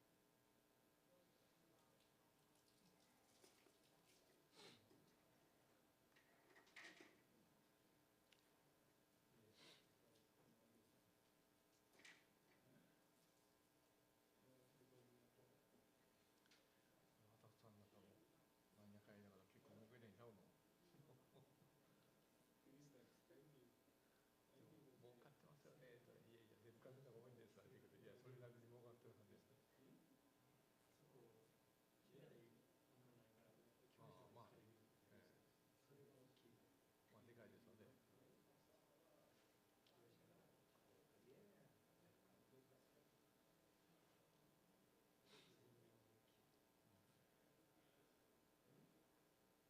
まあでもね、プロデューサー業みたいに仕事を取ってきてバーって割り振りしてたら、それなりにいいお金だけ。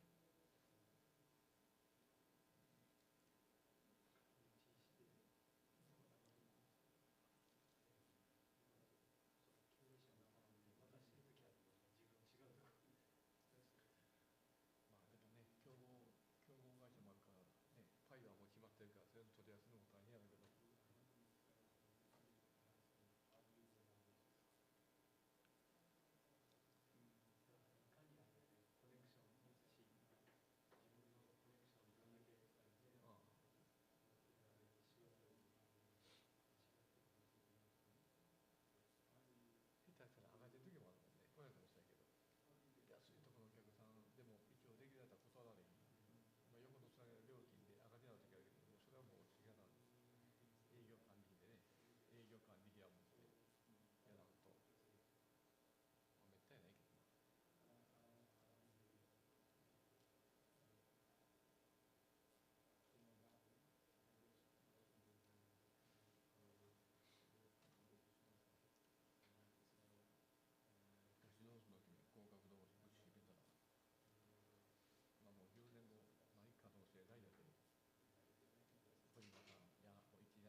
Can we go there?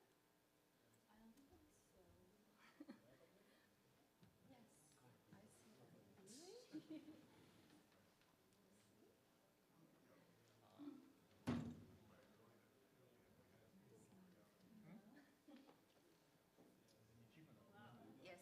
Thank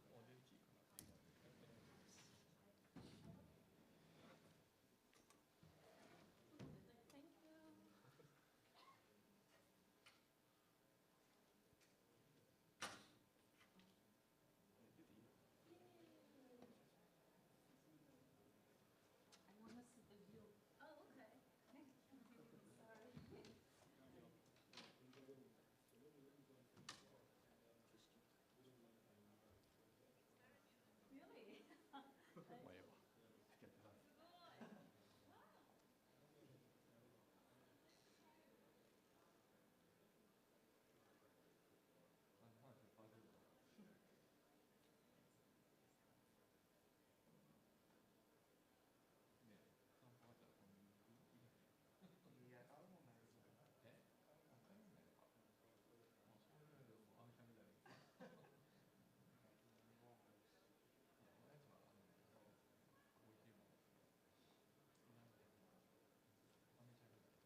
テストです。テストです。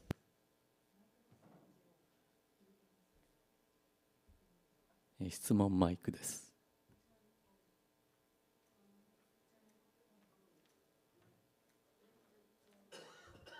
質問マイク2番です。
低溫咯。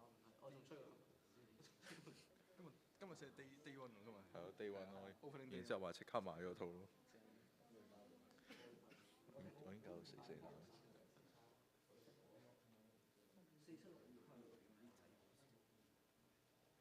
但係好似我想話佢個 speaker 未必嚟到，可能會 cancel 呢個。可能會。因為佢領展本身有分佢一個食區，即係兩邊原創聽你話。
呢個係個 percent 多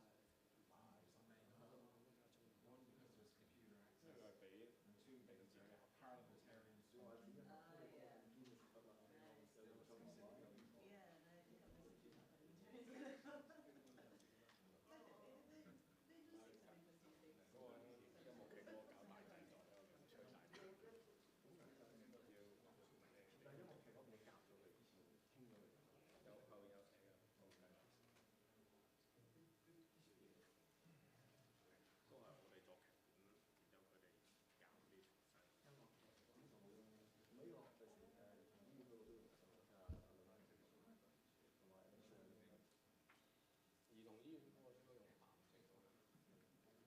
因為佢係俾領展嘅合。兒童醫院嗰個應該用癌症嗰個，癌症未搞掂。呢個就音樂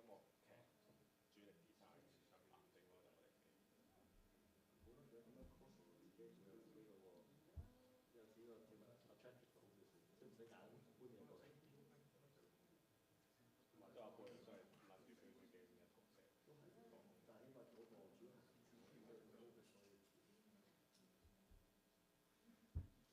不過你 present 開個 slide 就好多。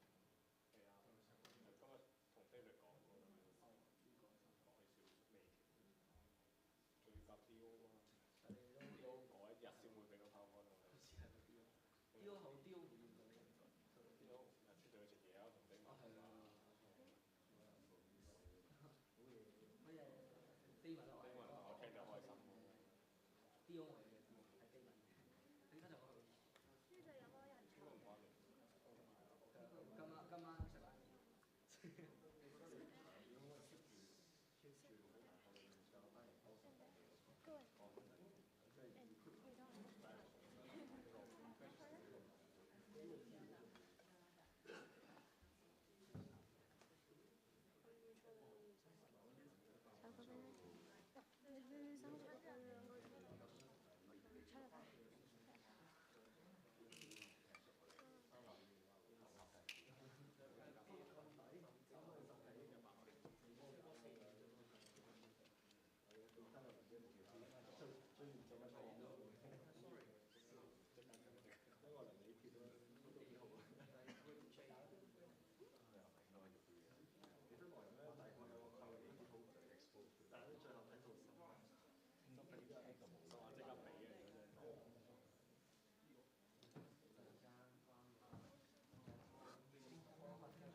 Okay, thank you.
Okay.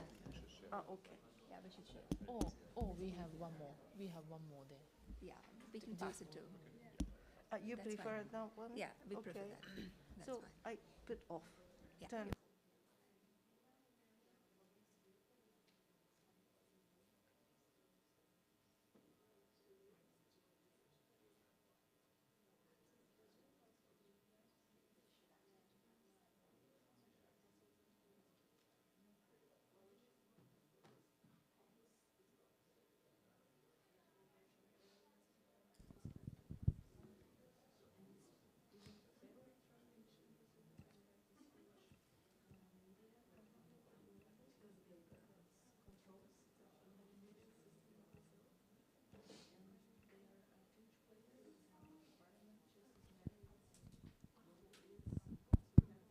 This works. Fantastic. Welcome everyone to our session today. This session is called Radical Imagining Fellowships for Next-Gen Digital Activists. We're today representing the Digital Constitutionalism Network and IT for Change here in the room. The idea is that we're quickly introducing ourselves and the idea or the general idea of the session, and then we'll take it from there. It's great that you came. It's very nice that you all took place at the table so that we can have a conversation.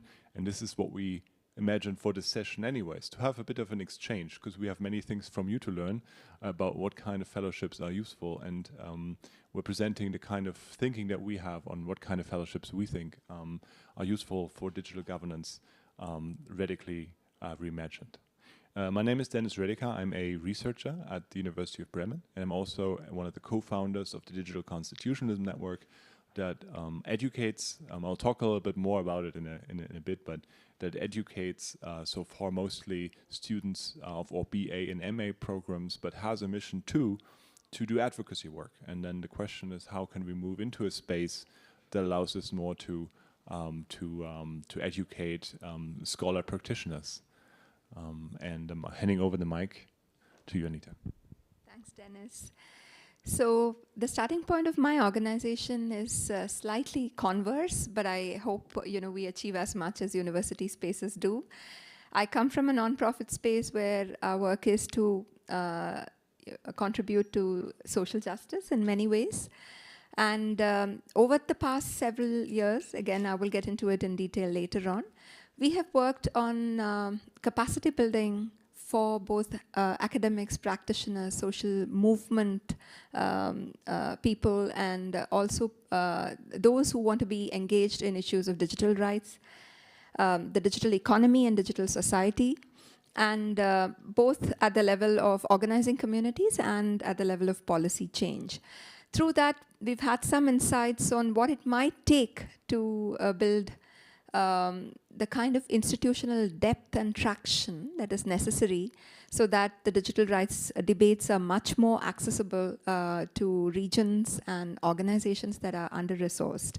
So the session partly also addresses this coming together of two kinds of spaces so that we can co-design something from your experiences as well for the next-gen activists and scholars who might want to contribute to the domain. So that's like a brief introduction. Thank you very much. Hello, everyone. My name is Hélène Molinier. I work for UN Women. I'm managing the Action Coalition on Tech Innovation for Gender Equality. So very much here in both listening mode and really eager to see how we can find solutions to bring new voices to the digital cooperation stage, and especially voices that bring a feminist lens and have a strong interest in human rights approach to digitalization. So thank you. Over to my colleague. Hi, everyone. My name is Ahmad Karim. I'm also from UN Women Regional Office for Asia and the Pacific. I lead the work on innovation campaigns and advocacy and the US portfolio within Asia and the Pacific. Hello, everyone. My name is Emanuela. I'm from Brazil. I was a youth from Internet Society and from the Brazilian Steering Committee, and today I work with children's rights and specifically allowing children to participate in this kind of debate as well at Instituto Alana. Hello, everyone. I'm Alice Lana. Nothing to do with Instituto Alana. I'm a mentor for the Brazilian youth group today in IGF, and I would like to excuse myself in advance because we have a meeting for the youth Brazilian group at 5, so I will live in the middle of the conversation.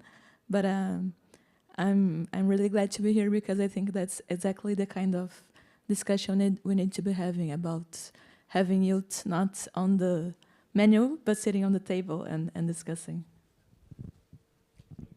Hello, my name is Cristian Leon. I'm from Bolivia.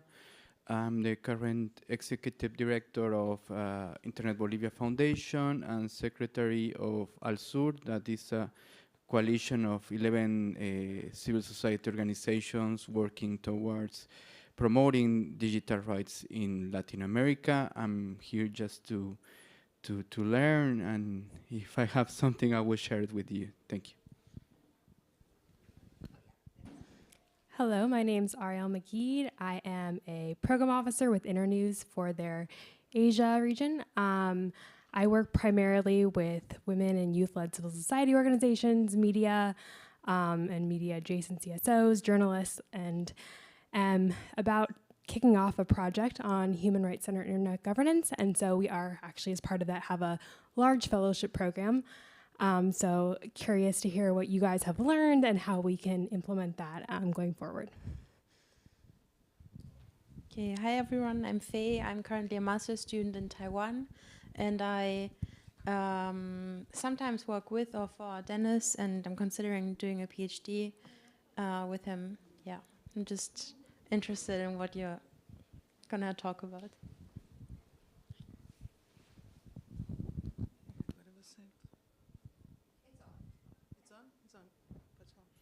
Meu nome é Raimundo Quilombo, eu moro no Quilombo Rampa, Rio Grande do Maranhão.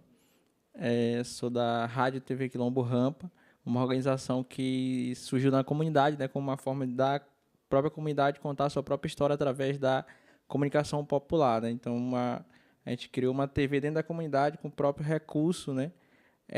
Uma comunicação que a gente chama de dentro para dentro, que é a comunicação ancestral. A gente está aqui para participar e trocar essa experiência com todo mundo que está aqui presente. I'm going to translate for him. Raimundo, he's a quilombola from Quilombo Rampa in São Luís do Maranhão, Brazil. He created the radio and TV Quilombo at his community, which is which they define as inside to inside communication, and que mais você falou da comunicação de dentro para dentro? And he's a popular communicator. We're here together today. I'm Bárbara Leodora. I'm from Article 19, Brazil. And I am responsible for a campaign of ours that we created in the time of the pandemic, which is a campaign which provides fellowships for popular communicators in the whole country, where they can provide knowledge and information. And we had 2 editions, to 2020, 2001, for popular communicators to inform the public about the pandemic. And then we had one last year for the elections, because we figured it was an effort to guarantee to the efforts to guarantee that it would happen, our elections, and it did. And right now we're having SCAZU agreement edition. So we're here to learn and exchange experiences on this fellowship, because it's a great thing we've done. I'm very proud of it, and I'm very proud to be here, excited. Hi, my name is Oscar Mario Jimenez. I'm from Costa Rica in Central America. I work in University of Costa Rica in a research center that promotes freedom of expression and digital rights. And also I am executive director of MIO, is Museum of Identity and Pride. It's an initiative to recovering the memory of LGBT history in Central America. So I love the title of session, so I'm here to learn. I'm Eve Gourmand. I'm a PhD candidate at the Montreal University in Canada. I'm also a guest researcher at Keio University here in Tokyo.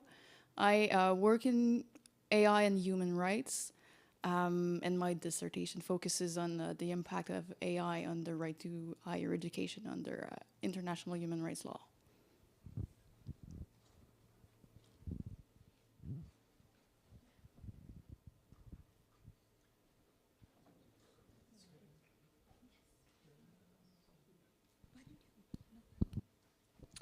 So one of the first things you like to do, because we know that sometimes when it's getting toward the end of a session, people have to leave or one forgets. We have a small survey that we'd like to show you a link. If you could fill it in, that would very much help us to better understand what demands and interests are of people in fellowships. These are also questions that you can answer in there in case you run a fellowship or in case you provide funding for fellowship, just to get some resources together. We like to learn from this as we develop own models. I'm going to show the link in a second. It's a short link.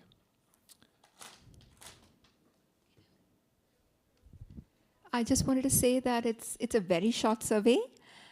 And if you can leave your email IDs, we'll be happy to also share the analysis of the survey with everybody. That's precisely to account for the conflicting priorities we sometimes have at the IGF, and therefore, the voices are not carried right through till the end. So that is the link, and I'm going to also circulate this. Please write in, a little bit like bold or something, capitals. I'm not very good at deciphering handwriting.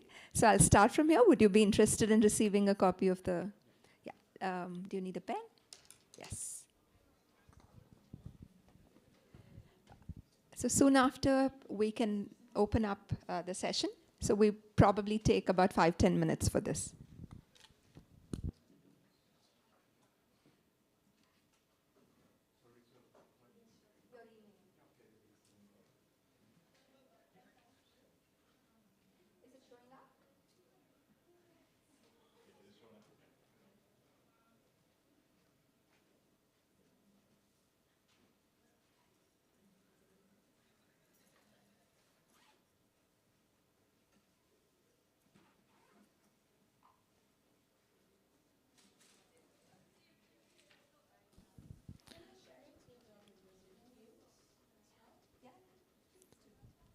And one comment to those online, welcome again. And you're obviously also welcome to fill in the survey and let us know your email addresses. I will post mine, so this is most privacy preserving. I'll just post my email. Does that make sense? Post my email here in the chat, and then you can send me an email with your email address, or just send me an email and we'll send you the results as well.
So how is everyone doing on the survey? Finishing up? Okay, wonderful. I just want to make sure. Then I'm going to share my slides. I'm quickly going to say something about the current activities, and then we jump into our exchange. Let me share these. As I said, I'm one of the co-founders of the Digital Constitutionalism Network, founded in 2019 in Bochum, Germany, by academics from mostly Europe, but also from around the world. We've had people from, currently people from all continents represented in the network, and the network is focused on research, but also teaching and training. And that's what we're going to talk about today, and advocacy. That's also related to today. In the field of human rights and the internet, well, obviously that's the focus here. We run a database on digital bills of rights, so documents that proclaim rights and principle claims. We have now a database, I'll show this in a sec, but we have a database of 308 documents that we have assembled. It's a great resource, or research activities. But we also have an annual teaching partnership, which we now do online and in person. And we are now currently planning for long-term, 1-year research incubators to be conducted. This is how the database looks. You can check it out. It is, I think, a helpful research tool also for advocates, for advocacy, to see what other documents are out there that demand human rights and principles on the internet, in the digital field, also related to AI. And the database here is going to be updated very soon. We do research with this. Just last week, we spent a week with students from across Europe in Italy in order to teach human rights online using, among other things, these documents and the database. And going forward, the Digital Constitutionalism Network not only wants to partner with additional partners, and we're working with IT for Change, for example. We're open to other partnerships, but we're thinking about, on the one hand, how can we combine the teaching that we do with our students into translating knowledge to activists, to young activists who come in and who can benefit from this interchange. Our idea is to create year-long research incubators by which people from different ways of life, walks of life, can join. They're being supported by members of the network and of partners, by expert advisors. There will be MA and PhD students among those who receive, or part of this fellowship cohort, but also members of civil society groups, NGOs, or independent young researchers. So that's pretty much our pitch or our idea. We're still working on this. Again, working with IT for Change. But we want to be more open. We'll have some more open discussion, not on this, but just on the things you all do and the things that you can advise us also on doing when we pursue such a scholar practitioner route for teaching, which is something new for most of the people at universities. We often are geared toward the BA, MA programs that we have, but we often neglect, I think, the people that would otherwise have an opportunity to also gain academic knowledge, but who have a background in an NGO or civil society organization or any other place, really. Media organizations, for example. Thanks so much, Dennis. I just wanted to add a couple of things. This is, I think, the 18th IGF, and in many ways, even 5 years ago, if you actually looked at people working in the grassroots on various issues that occupy the time and energies of social movements, you would find that they don't understand what digital rights are. They don't perhaps engage with those issues in such a palpable way. But I think very rapidly since the pandemic, that situation has changed. And although there used to be the idea of digital activism or using digital spaces for activism, in the past few years, movements have begun to embrace the idea that their own issues are beginning to be redefined by digitalization. So those who've been working on education, for instance, have had to grapple with edtech technologies, and others, for instance, in the health domain are quite worried about what happens to health data and cross-border data flows, et cetera, et cetera. Trade justice activists are really grappling with the idea of, trade agreements and algorithmic non-transparency in developing countries because of free trade agreements.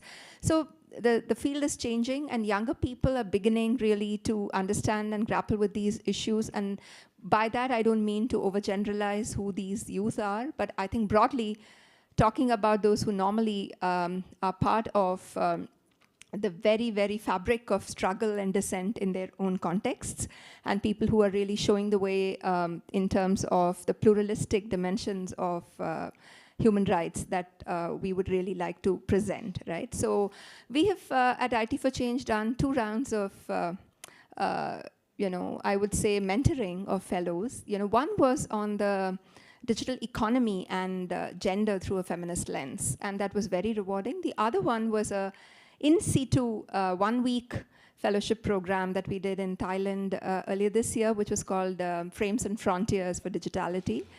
If you would have 2 minutes, maybe you can say something from your, and you could, maybe the 2 of you that have to go, is it already time? Okay, I wouldn't, it's already 5. Yeah, I understand. So that's fine. So on the Frames and Frontiers for Digitality, we really found it extremely useful that we brought people who are mid-career professionals from different organizations, and they had a lot to say about how they would shape their programs. And the programs that they were holding either as officers in, let's say, large organizations that were working on poverty and development, or organizations that were working on digital rights. So these were very instructive. One of the things that came out was, are the existing fellowships for digital rights leading us in a way to a kind of individualized paradigm where institutional strengthening is not happening? That was one of the questions, that tech fellowships typically tend to privilege certain kinds of fellows who may not then contribute back, or the entire structure of these fellowships may not allow the contribution of their work to, sustain social movements. So the effectiveness of these fellowships was something that was called to question, and that's a problematic, just a provocation to analyze. And I just wanted to put it on the table. We just have 2 broad questions for the session, and maybe Dennis, you can. Yes, so there are obviously many questions that we have. We have proposed 2 things to discuss, and we're very happy if you bring in your other questions and your questions for discussion. The first one here, also on the screen, would be, what does the current landscape of funding and fellowships for young activists working the digital spaces look like? So what is out there? So what can we kind of collect also here as a brainstorming? Who wants to start?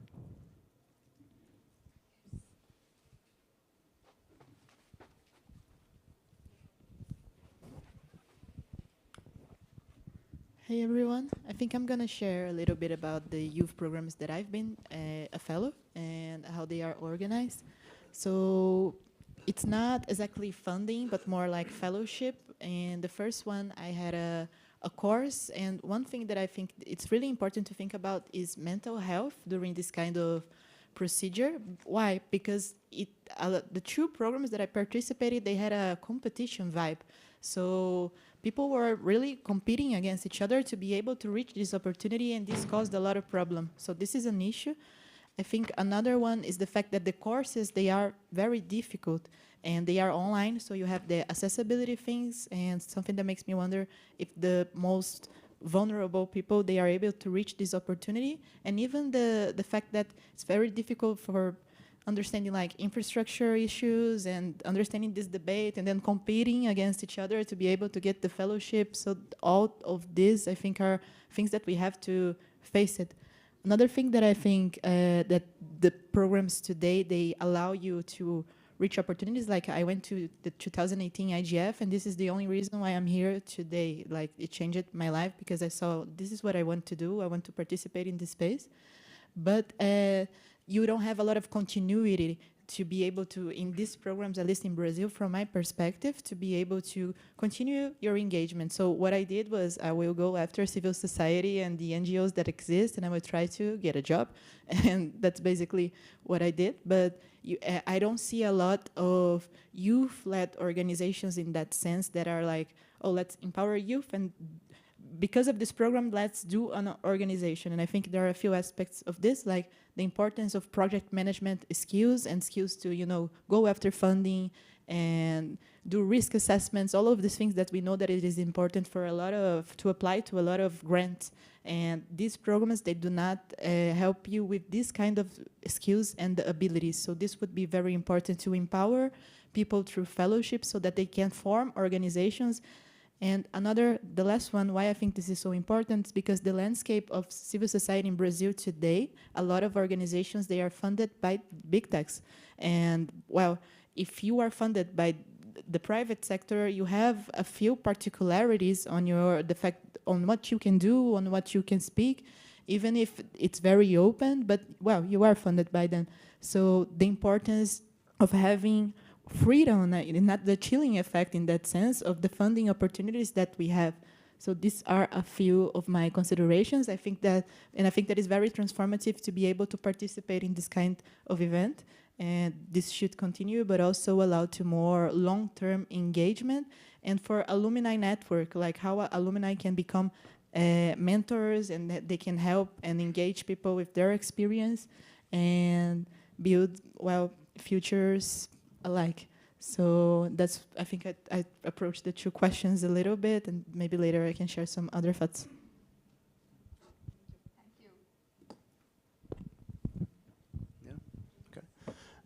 Well, with the UN Women Regional Office for Asia Pacific, we have kind of designed a very different model for our fellowship. It's more of like a flexible combination of fellowship to a forum to an experience and mentorship program that runs for a whole year instead of a short term.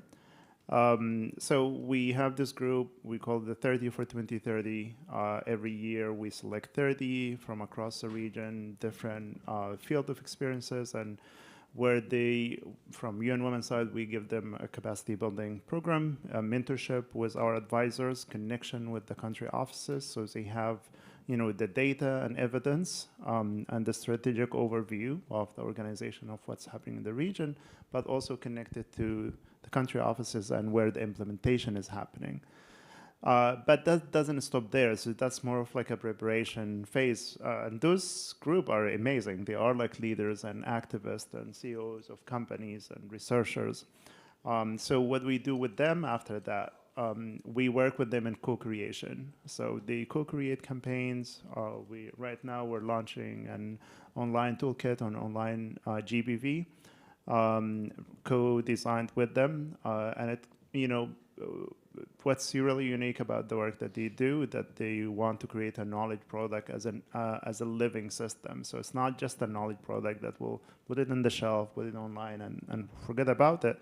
No, we update it every year. So last year we launched one version. This year we're updating, adding more forms of violence, for example, innovation, the stakeholders who are working on it, and then building campaigns and other initiatives on the ground. It's being translated into 9 languages right now in the region. And then other experiences that, some of our members do really like, that some flexibility to attend their own preference events or forums, conferences. So they get to select some of those events, and we support them, whether it's financially or with nomination, to attend some of the big forums. We also nominate them to be speaking on decision-making forums like big conferences, CSW, the General Assembly. So it's kind of a pre-selected group where we invest on them, but at the same time, they are actually the one who is giving us their expertise and what they know. And then at the end of the year, they have the choice to stay for another year as more of a senior fellow, and then mentor the other ones who is coming and be part of that pool of opportunity, or they can just move on. But all of them, they decided to stay. So I think it's one good practice that we find that flexibility to give to, especially for young activists.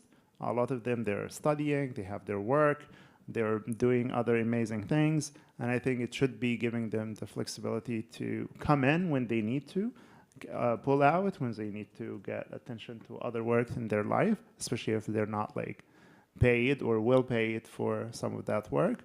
to take a break when their mental health is needed. And I think they have that. When they have that flexibility, they give you 200% of their time because they come at their own terms.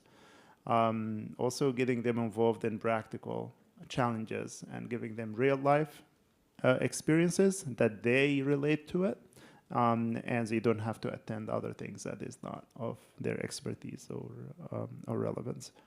I think, we have a privilege at the UN organization where we can nominate them to large-scale decision-making processes, and I think this is where they see the value of sitting with minister and head of states and be able to communicate, the reality of their life.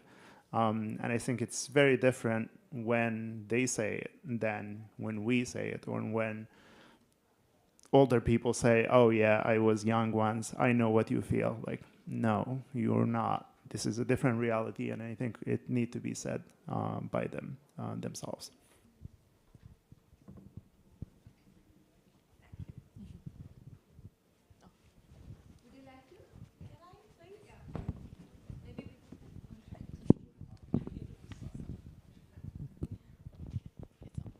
Thank you. I could afford 2 more minutes and came back, so because this panel is really very interesting. So I'm glad that I can help. I can collaborate as well. Just to go really quickly on these 2 questions. One thing that I do feel that I miss in some of the funding processes is the ability for the person who's being funded to participate in the design of the process, to be heard, not only be thrown into the process as a tool that will be sent through all the phases, but someone whose opinions will also be listened to, and in this way they will even engage more, right?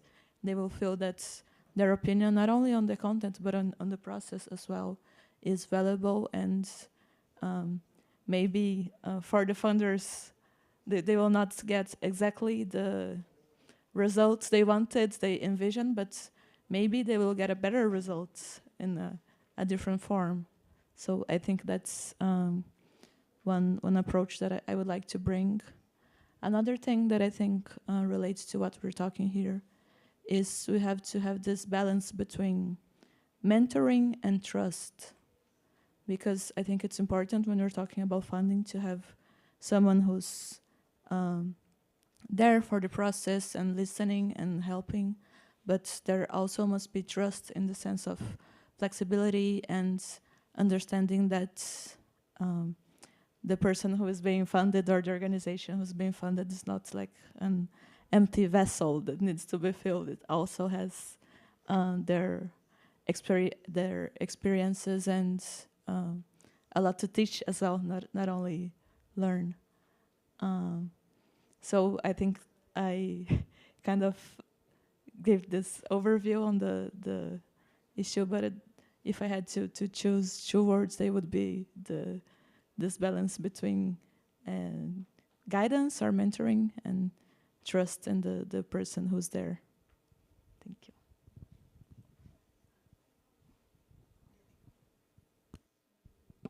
Hi, I wanted to talk about our experience in Article 19 Brazil. This campaign started in 2020 with the pandemic.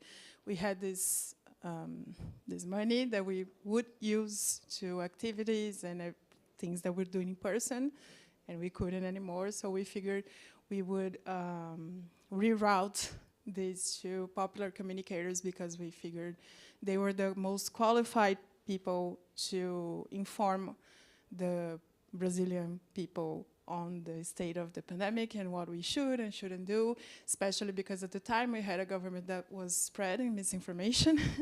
So we had to combat that. And I took some notes on things that we're proud of in this program that we kept doing and making it better. So the first thing is that it's not technically a digital rights fellowship, but it's also extremely related to it because all of these fellows, they do what they do online, they do what they do digitally, they do what they do using technical things, technology. So, and also we are thinking about a next edition specifically on digital rights. So that's, I hope we can do it. The first thing we realized at the time is that we couldn't have rules for the spending of the money. This is because, firstly, it was a pandemic and people were without their jobs, they were without their normal lives and everything else, and also because in Brazil we have a very extensive territory and extensive different realities. So we figured we couldn't have rules on like, oh, you have to spend this money on buying stuff to produce the information. You have to spend this money on this and not that. Because we had people at the time using the money to pay bills. So this was the first move that we decided on. And I think it's the most important one. I think it's the most valued rule or non-rule that we have in this program and that people appreciate more. And I think this created a trust between us and our fellows. And I think it's about respect too, because I think we're trusting them to do, you can do whatever you want with it. We're just trusting you're going to keep doing what you're doing, that is communication, qualified in communication. And this is about respecting their identities, it's about respecting their agency and their autonomy and their realities, because we figure we shouldn't do that. We shouldn't. Also in the format of the productions, like we couldn't tell them, oh, you need to do a 3-minute video, because each reality was different. We had people that were doing things that were not necessarily as we think about popular communication, because there were dialogues with indigenous people. There were dialogues with Quilombola territories. So I am very proud to tell this every time we have new fellows, to say, no, we're respecting your identities, we're respecting your autonomy, and it's also great to see the reaction to it. Also capacity building. This was something that we implemented over the editions, and the last one and this one we have courses and workshops and creating this capacity for them to produce what they produce already so well, but in specific themes. Also, the community network building. We see the campaign and the fellowships as a group, so we also have WhatsApp groups so we can communicate, because they're all over Brazil. And they also cited this already, this creation to community creation, where they also participate in the design of the program. They also make decisions with us on what they're doing, on the results of this. And lastly, the active engagement of the fellows with the rest of the organization. ArtCon Brazil 19 has 4 or 5 thematic areas, and they all interacted with the fellows all throughout the campaigns, all throughout the editions. We call them to give interviews, we call them to new projects, we call them to things that aren't necessarily part of the fellowship program, but we are engaging them with the ArtCon 19 all of the time. And I think that's it. And mutual learning, which was also already cited, because we love to hear what they felt about the edition, about the fellow, and then implement new and better things in the next editions every time. I think that's it. Thank you. short, yeah. I'll build upon what have been said there. There's two things that I found super interesting. The first one being trust, and if you want to maybe trust us, and maybe you'll get something better than what you were expecting. And I think that is something that is extremely valuable as a comment, because oftentimes I feel like when you have to apply to fellowship, you have to say, like, in a year I'll be working on this, on that, or that. Technology is fast-paced. It's hard to be capable of working on this, the thing you said you would be working on when you apply. So trusting fellows and allowing them to work on whatever they want to work on, oftentimes it gives good result, I think, I hope so. And the second thing is mental health and competition. This is something that we like, at least as academic family community. And if fellowships were able to provide that, to create a sense of community and solidarity between people, I think it would be super interesting. And I have noticed that it often happens when you don't have people who all look the same, when you have people that are quite different, that comes from different field of expertise, different countries, and the competition is less present in those circumstances, because you can learn from one another instead of competing with each other. Thank you very much. Just looking online, is there anyone online who wanted to intervene? Doesn't seem to be the case. We do have a few minutes left. Does anyone want to comment? Again, come again, or?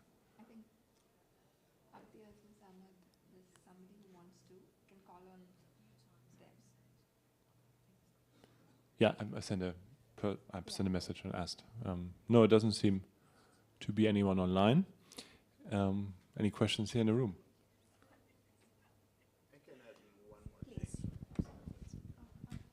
Thank you. I'm sorry. You've been trying. I think one thing that we learned also from the past experiences is that engaging the fellows in the redesign of programs is very important, and having them to be part of the governance of the program itself. I mean, what we did is that we chose a group. I mean, we got a nomination from the group itself to be part of the redesign of the next phase. So they drew from their experiences, what worked, what haven't, what would they recommend, what they have loved to do more on this kind of activity, and then we picked up those and we made them the core of the group. Also, when we including them in the selection process, so there was also a group that we asked them, different representation from the group, to be part of the selection process of the next fellows. That gave us a little bit of first they knew a lot of those people, they gave us more insights, and they also had more less bias, and they brought that perspective of they are in the same level, so they know what certain people would say, but also they could feel that certain fellows that doesn't have the the capabilities to market themselves, because a lot of great people are too modest, but they also know about some of their great work, and they were saying no, we know that person is really amazing and they're doing this, but they did not mention this on their application, and that was really helpful to have on the ground validation of our members, and I think that's really helpful to have that check from the ground, and the connection, and involved and redesign the program every time you get a chance to do it. And I think having mutual responsibility in the management also really help. Well, it elevates some of the workload from us, but it gives us also more chances to get that responsibility. So they also feel from the perspective of the management of the fellowship or the program, what is happening and why certain decisions are made this way. But by including them, we also get insights of other ways to do it. Or it could be easier or faster. Sometimes it's not faster, but at least when we make a decision together, it's common responsibility, and people feel good about it because it's our own decision. We're in this together, so, you know, when there is that freedom to make the decision together, it takes time, but it's really helpful to just get it, to get them all on board on this decision that they might be affected by it.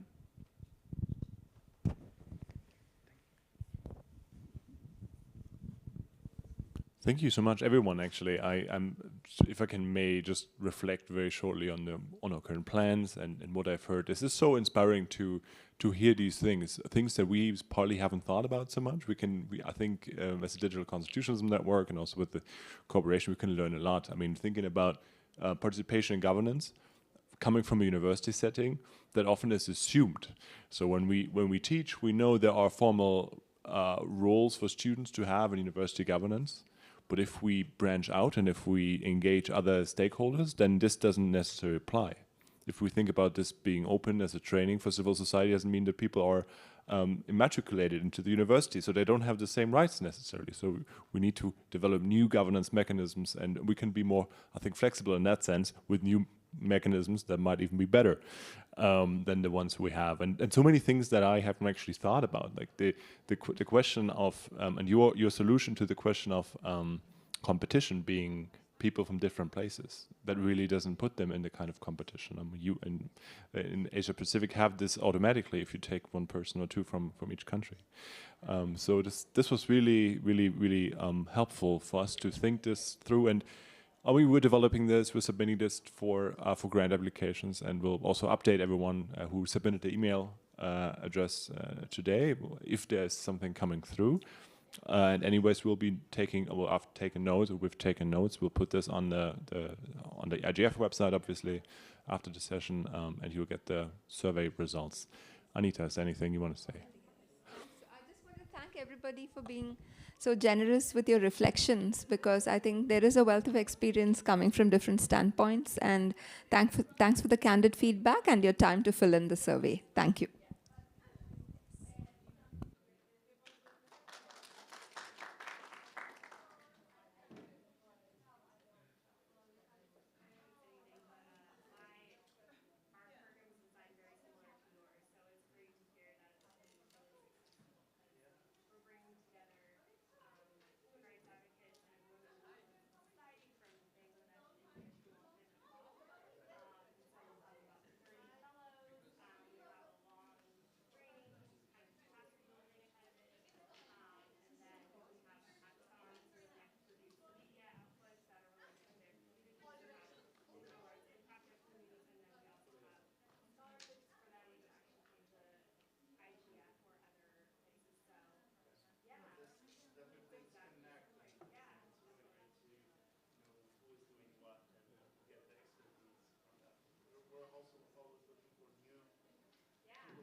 Okay.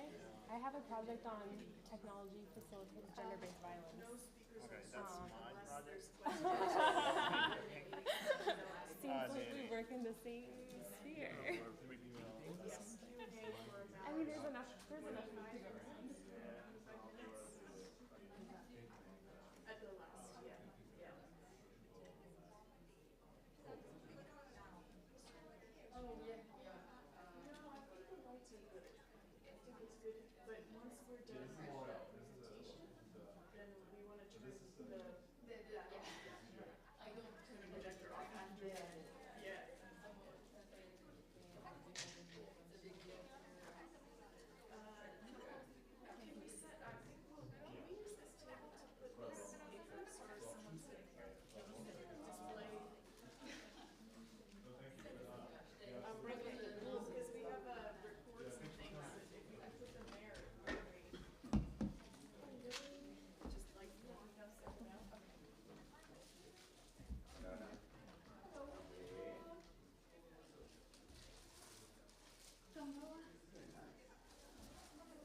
What do I know? No shit. Okay, ¿dónde?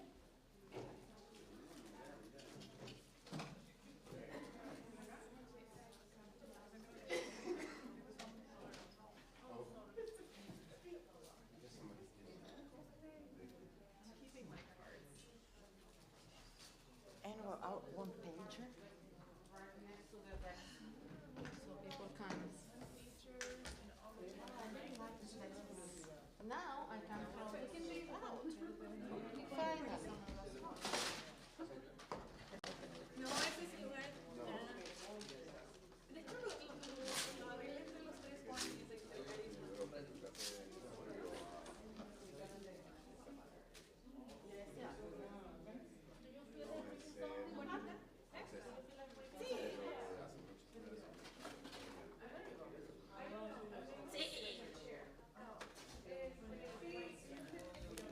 Laura, did you tell me to sit over there? Yeah.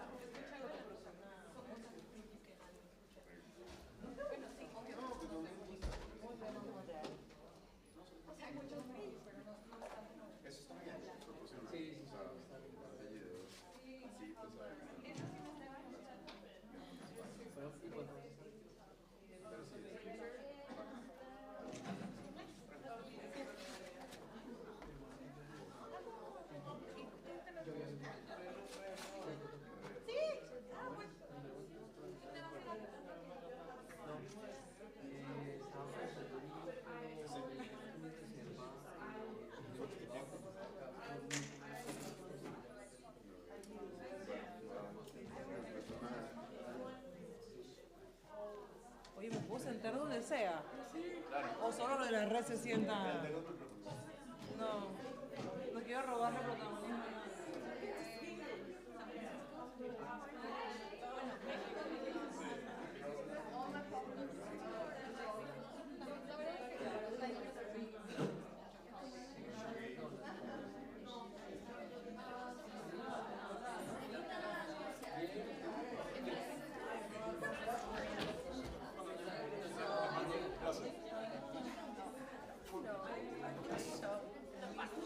Should we stay close to the folks there? I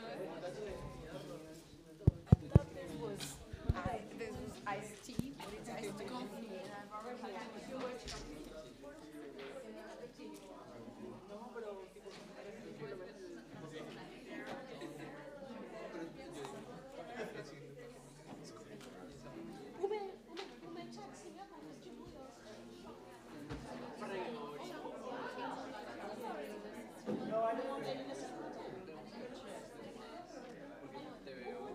Set.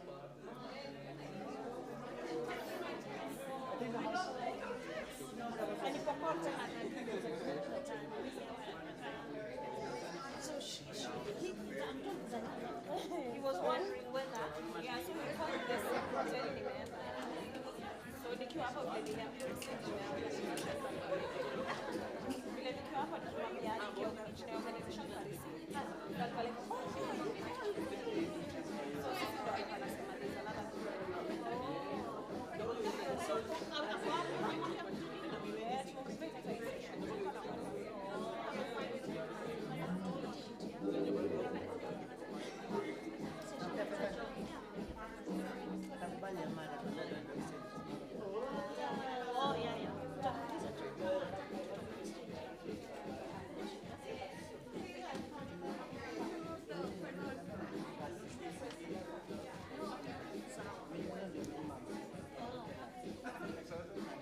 Hello.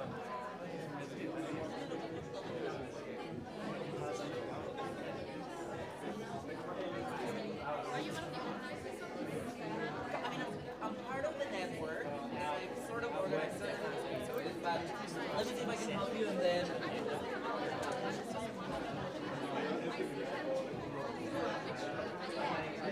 I'm not part of the office, but some of the office are here.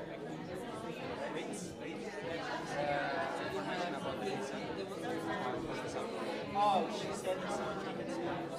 So let's go. You have a good one.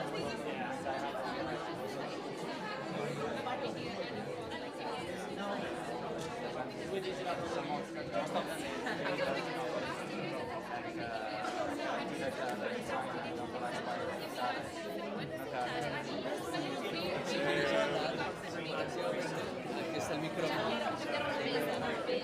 No, tienes que participar.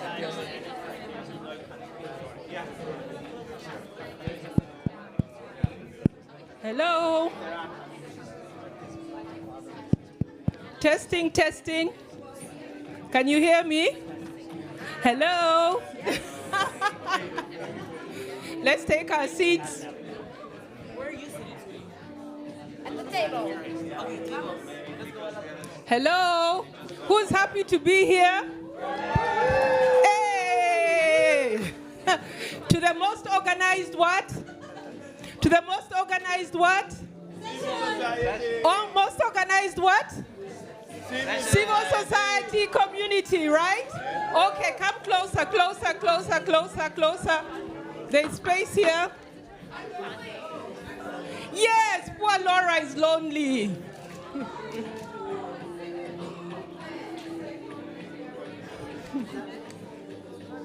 Okay, say hello to your neighbor. Can you hear me?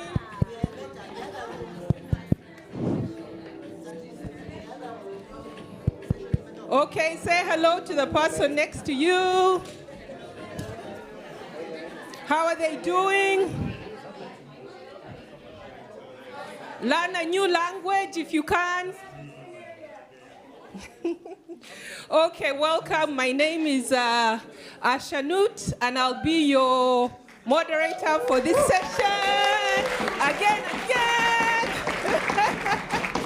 Okay, wonderful, fantastic to have you. We've got some new faces, lots of smiles, so that's really exciting. So this session is up about the digital what? IDs and? Human rights. And we're called a coalition, a revolution,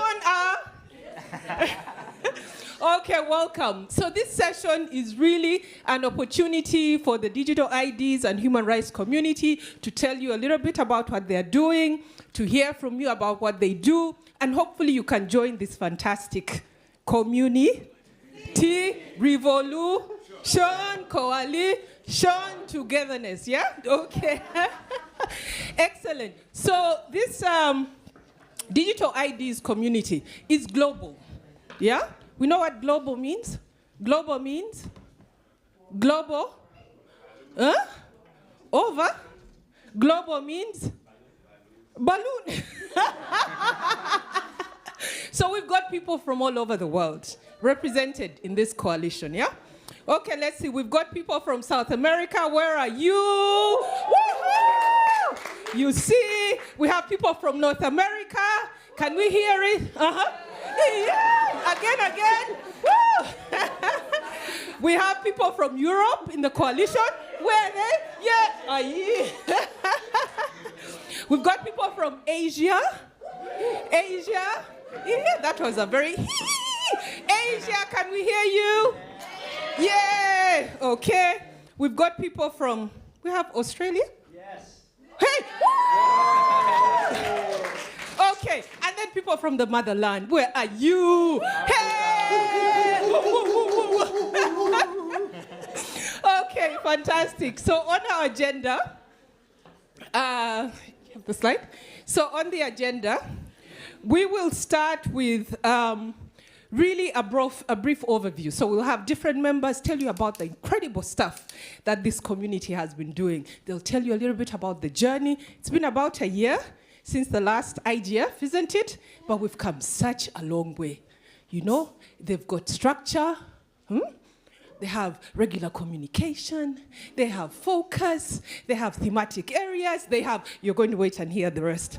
Okay, so you'll hear about that and some of the activities that they are doing. Then we'll also really like to hear from the rest of you and hear about what are some of the digital ID challenges that you're dealing with. Okay, so let's start with a brief overview, background. Let's give it up for Caitlin, All right, here you go. Hi, everyone. I'm Caitlin Chaffee, and I have the very difficult task of following our excellent moderator, Ashnut. I can promise a drop in energy, so I apologize for that. And I won't do any call and response, but what I've been asked to do is to give a background of our coalition work, to tell you a bit how we got here today, why we're here, and why we really want to invite more of you to come join us in the great work that we're doing in advancing digital ID and human rights. So Ashnut's already told you a little bit about who's in the room, that we're a global coalition.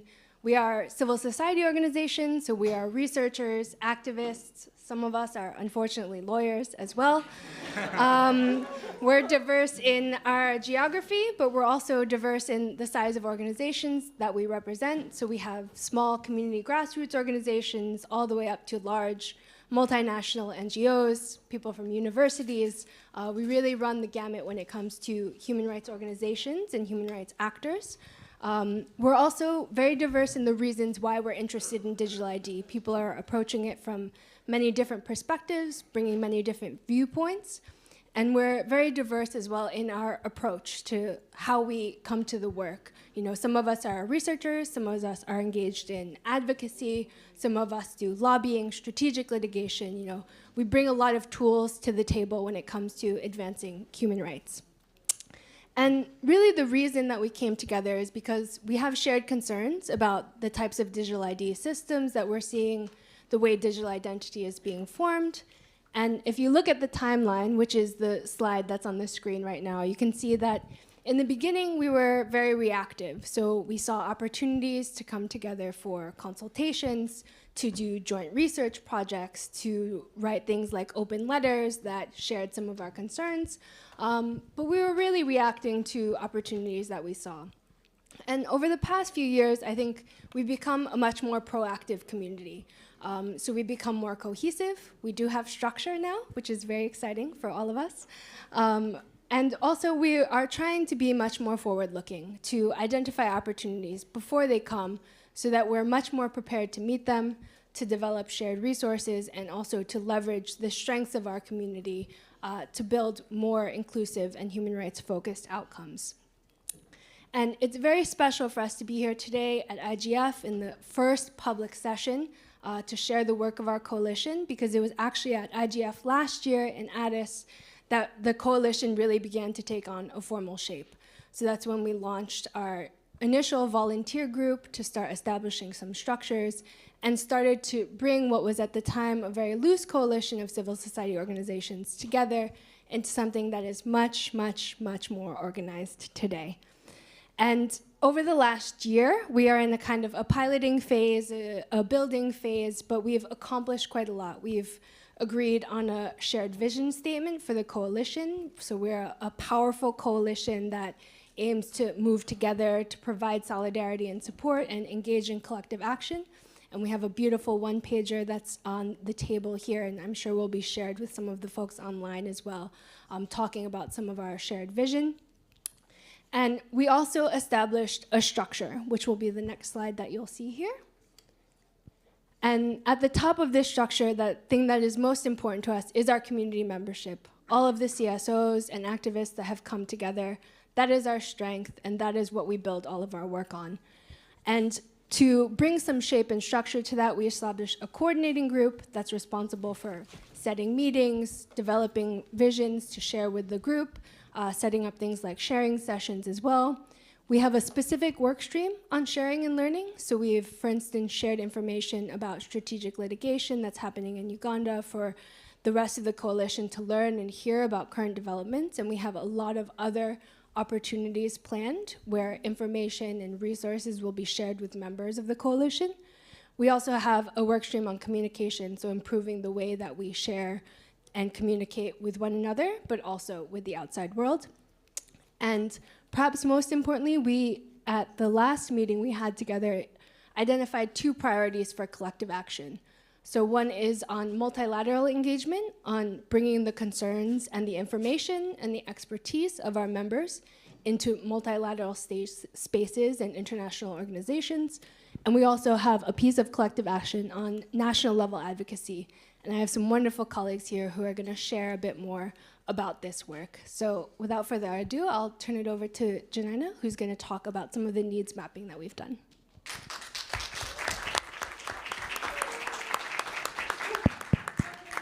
Hey, people, what, is that how you clap? Is that how you clap? Clap properly. Clap, clap, clap, clap, clap. Thank you, Caitlin. Yes, doesn't that sound exciting? Yeah? What did you like about what Caitlin said? Anything that struck a chord? I hope you're paying attention. Should we ask her to get back again?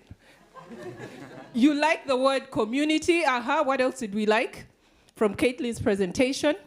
Caitlin's presentation? Talk to me. Please, don't be like on Zoom where you hide behind the screens. What did we like about Caitlin? What else did Caitlin say that we liked? Sorry? Well, she said that they're not just reactive, but they're proactive. Proactive. Like putting things on the agenda themselves, which is good. Okay, excellent. You had another point. Any other thing that stood out for us? Okay. All right, so now let's listen to Janina. She's going to tell us about one of the initiatives of the coalition, of the community. Thank you so much, welcome. I don't know if everyone here was in Costa Rica during RightsCon, but when you were there, so some of us, yes. But what we did there, we did this exercise, this mapping of our needs and our capabilities. What we try to do is actually, it's better show where we can influence and we can share knowledge between our members and where we can actually build the capacity, where we need to build this capacity. This is something that Juan's going to tell just after me. And we wanted to see how we can find these areas. The coalition members can support each other. So we did one sheet just for the capabilities and distribute another sheet just for the needs. What we asked for our members were to populate these cells where they, for example, which kind of digital governance influence methods they utilize in their organizations, and which kind of human rights and social fields they are most build their expertise on it. So we give them these examples, and I think we can show the next one. And what we came with all these answers is what we have flourished in the capabilities map, where are our strengths, where each organization can support each other, like the big ones, the multilateral ones. So here we can see, for example, where some of our members comment. For example, one of our members had like 12 affiliate actors, and they produce state policy research outputs. They are very strong in research fields like discrimination, economic and social rights, privacy and data protection. Other members are like really GDPR experts. They're from lawmaking to enforcement and compliance. We also have experts in using personas, storytelling, and how to reach communities, how to actually raise awareness, and how to stoke advocacy. So these are strong suits, and this is how we can support each other. But also, we see where are our biggest needs, where we should focus our capacity building, where we can actually construct workshops, bring more experts actually to help us to capacity building and our needs. So here we see what our members want to learn more about it. For instance, learn about comparative examples. Some of them want more focus on collective actions, Alliance for Advocacy, and the surveillance fields, transparency and access to information. And this also speaks from our multilateral engagement projects and also the national legislation project that I'm going to pass to who want to speak, and how we share knowledge on these two big fields that you focus on this year. So without further ado, Juan, please. Thank you, thank you.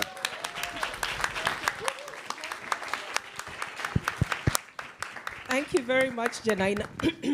As you can see, the community is very deliberate, very intentional on trying to make sure that members learn from each other, leverage on each other's strengths, really understand where are the gaps, where are the opportunities, and use that to create opportunities to learn from one another. Not just regionally, not just nationally, but all over the world. Can you imagine being part of that? Exciting, yeah? Okay. Thank you, thank you.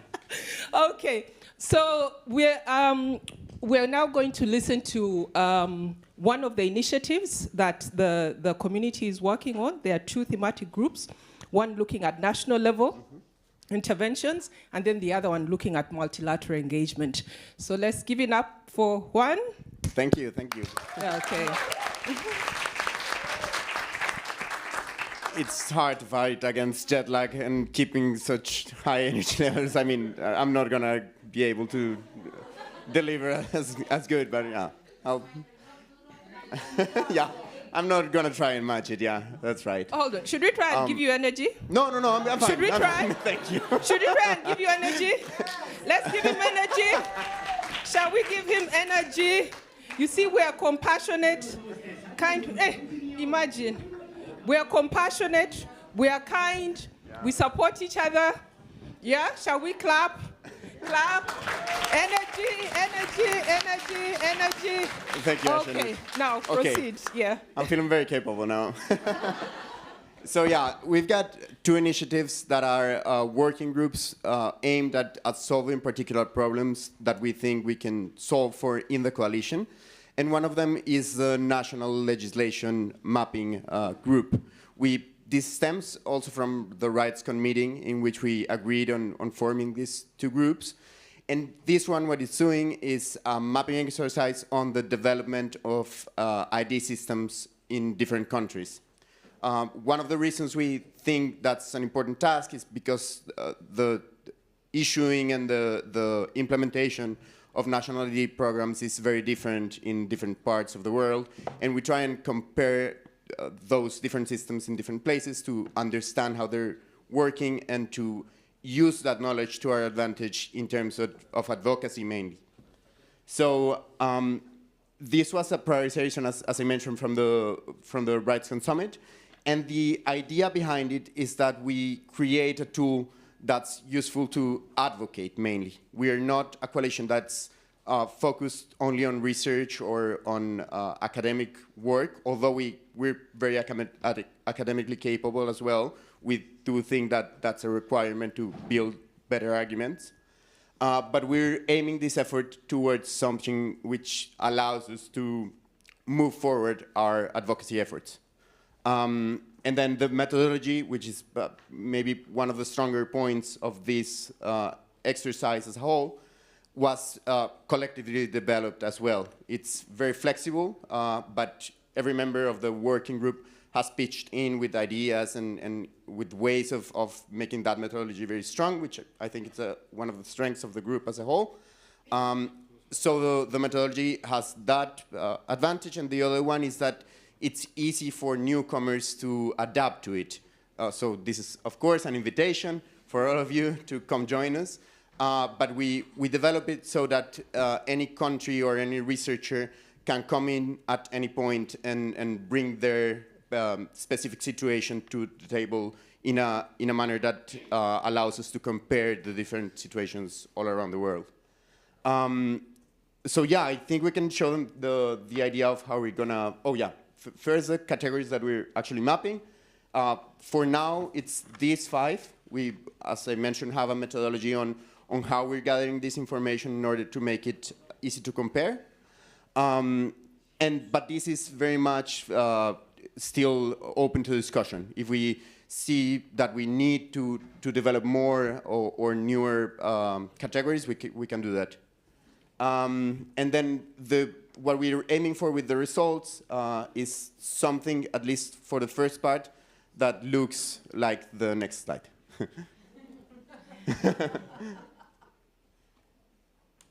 Yeah, something of this sort. So we're trying to develop something that can be hosted in each organization's website so that it doesn't require people to navigate to another website in itself, but it can be, I mean, it's the same information presented in many different places.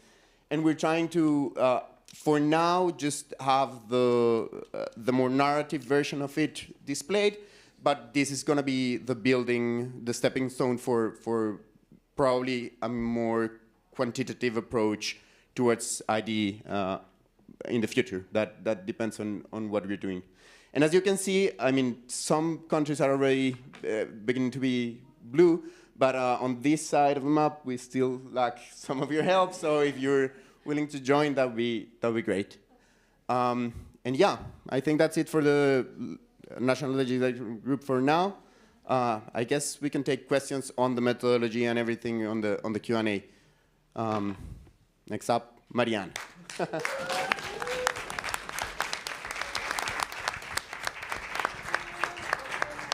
I have a lot of energy. I have all the energy. I have all of the energy that you guys do not have. I stole it. Hi, I'm Marianne from Access Now. I am the campaigner for YID, which is our campaign on digital identity. So I was supposed to talk to you. I don't have phone graphs. I only have this one slide. So I need to have a lot of energy to counteract it. But this is basically what the multilateral working group has been working on for the past year. We have been working a lot and meeting constantly, so many meetings. This is not trying to deter you from joining. Like, you can join the meetings as you wish and as you can. You do not have to be present weekly. I mean, yeah, no, but we have the bi-weekly and then we have the working group meeting. So it's a lot. It's just, I'm just saying we have worked a lot. That is good. So this is basically our effort to build expertise that is across national context and transnational and global, which are all different things, and engaging multilateral forums in a way that is more strategic and coordinated, because we have been doing that, all of us, but separately and uncoordinatedly so far.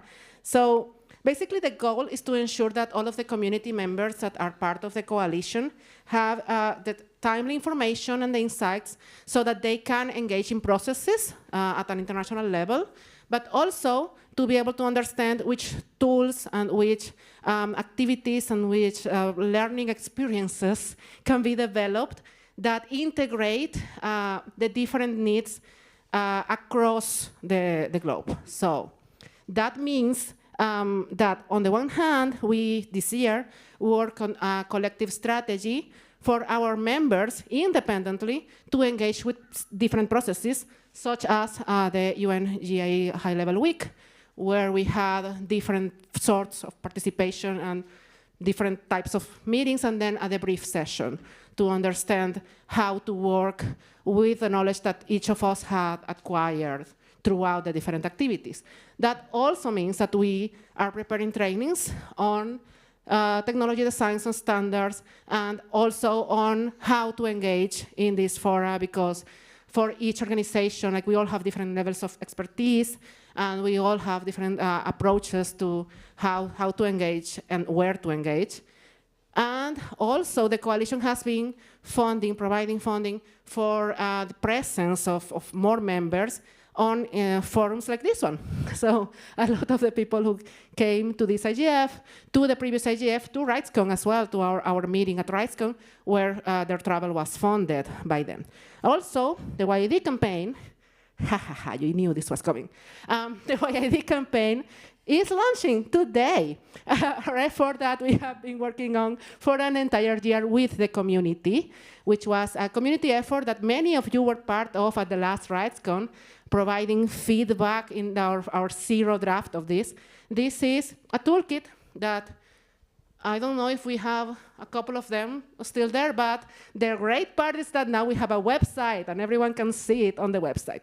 This toolkit aims to help digital rights activists working on digital identification systems to navigate the complexities of this topic in an easier way and to provide them with language that might help them get started in campaigning and mobilizing, advocating, educating around digital ID systems. So this is basically a stack of a framework to help us think about digital ID systems, and it came from community effort to understand what the global needs were across different regions.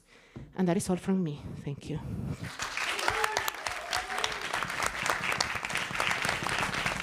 Excellent. You see, you'll even have cards, you have tools, so many things, yeah?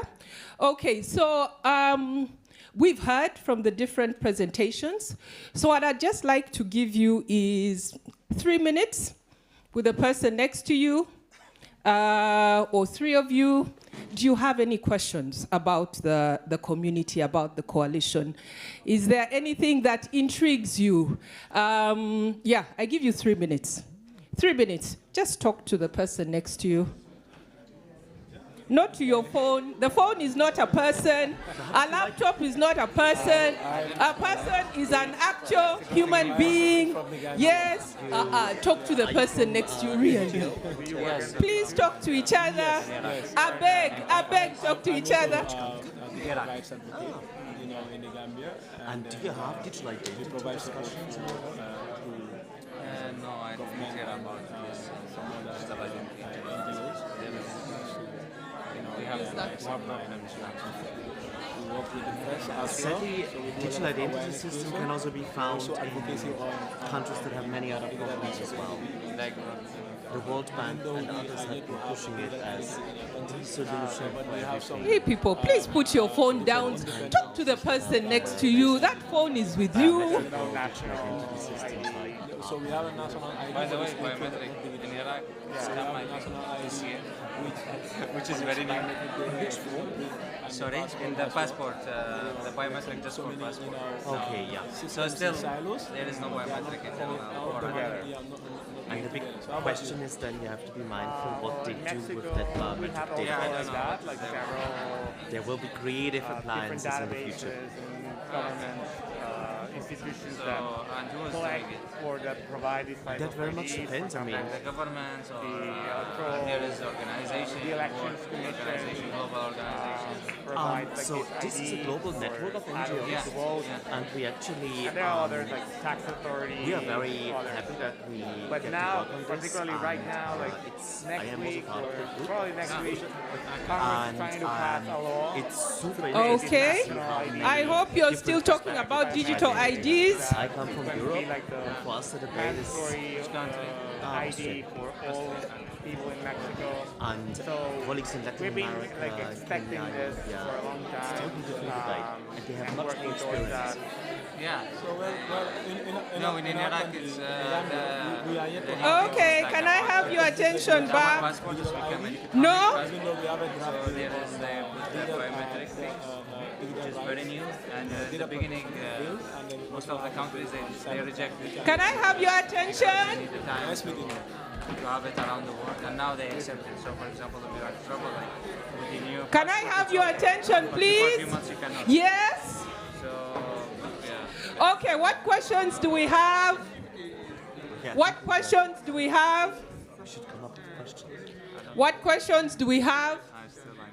There are no questions. I was hoping for at least no questions for the community. Oh, it was clear? It was perfect? Okay.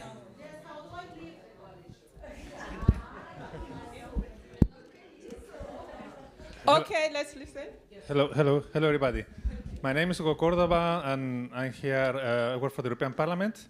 I'm working currently in a legislation to make electronic IDs for all of Europe. And my question will be for everybody here who wants to answer: how? And we know that this digital identities now is going to be more and more provided by different countries. And how this coexistence of these initiatives with the national solutions is going to cohabit, and what is the purpose of one and another? How is the relationship? Thank you. Okay. The good thing I'm a moderator. Someone from the community will answer that. Do we have any other questions? So we take 2 or 3. Any other questions for the community? Yes. Felicia? Oh, yeah. I've been seeing your emails. There you go. Okay, so we are just curious about the impressive work, and we wanted to know how many organizations are in the coalition so far. Yeah. How many are we? We are so many. Can you even count? Someone start counting, okay? Hi, I'm Camila from IGF in Brazil, and my question is, how can we enter the coalition? You have to go through me, number one. Any other? Two questions, yeah. How much does it cost to join? And why don't you have a better name and acronym? A better name and acronym as compared to? As compared to? We are taking suggestions. Okay, that's another question. Any other? Those were three? Okay. Hello, I'm Ale from Brazil. I'd like to hear how the coalition have been influencing multilateral and international organizations such as ID4D and so on. Thank you. Okay. Do we have someone for each of the questions? Can we take any other? Are we ready? Two more points. Are we okay to answer? Okay. Did you have one? No. Okay. Let's take this one. Yeah. Yeah. Armando Mansueta from the Dominican Republic. Just wanted to know if you are planning to extend the scope of the study you've made to other countries as well, especially to other countries maybe in the same region, the Caribbean, for example. All countries. You're going to know all countries. Okay. If that's the case, I have plenty of information that I'm willing to share with you, so you can have from my country, of course. Dominican Republic. Dominican Republic. Okay. Does someone want to be the facilitator? I saw you taking up. Okay, great. So let's start with the first question. The first question. Who's taking the first question? Oh, yeah, Thomas. There you go. And you've got a microphone right in front of you. Oh, yeah, you're right. There you go. And it works. Hello, hello. So, as I understood the question, it's about the relationship between these national electronic identity systems, supranational ones. And I mean, we don't know the answer yet, but my strong assumption would be that we see a convergence. There will be international standards. They will be supported by our phones, by the secure hardware elements on that. So sooner or later, there will be a one-size-fits-all solution for at least, let's say, particular regions in the world. And my fear is that not in all cases these systems will be governed democratically and will have privacy by design safeguards that make them safe to use, particularly for vulnerable parts of the society. Yeah. Okay, thank you. Did that answer your question? Okay. There was a second question. Yes, please add. Yeah, I think I would just add to Thomas's answer, and I don't think I can speak for the entire coalition because I think there is some divergence in our views here, and we're not a coalition that has a kind of a set viewpoint or advocacy position on any given digital ID system. I think because we are such a diverse group and we have such diverse concerns, but I think from an individual perspective, our position of my organization, which is the Center for Human Rights and Global Justice, is that each digital ID system, whether it's national or supranational, needs to be based on the principle of necessity. So it really needs to be a stronger understanding of where and why certain ID systems are necessary, and that certainly won't apply to every context in which a digital ID system is currently being implemented. And I think also just to emphasize the strength of our coalition is that we have extensive evidence and documentation of the harms that digital ID systems can create and can exacerbate in different contexts. And I think what that has really shown is how important each individual context is, the political context, the economic context, the social context, and that in having an evaluation of how systems should interface, that context needs to be very carefully considered because these are not just technological systems, they are socio-technical systems, and it's very important to situate any kind of analysis about system design, system implementation in the individual context of each country and each region. You see that community? I saw people nodding their heads as Caitlin was speaking. Yeah? Okay, there was another question. What was the other question? There was a question around the number. Almost 60 groups in the coalition now. Civil society. Oh, there's a one-pager down here at the end with some more information about the community, and there's an email address that you can get in touch with, and our new communication system that we set up. Yeah, or anyone in the room. We're all here to talk to you. Okay, does everyone have the one-pager? Who has the one-pager? Who doesn't have the one-pager? Who doesn't have the one-pager? Really, really, please, please pass that one-pager. You must get it. Everyone must get that one-pager. Is that the one? There's another one. It's the other one, horizontal. No, this one, behind you. That one. Yes, yes, yes. Please, please, please. They didn't answer your question, Peter. Yeah? You had two questions, Peter. They didn't answer the second. They are still thinking about it. They are ruminating. Okay. Any other questions? Any other questions? Yes, Mary? Okay, like I don't need that many microphones.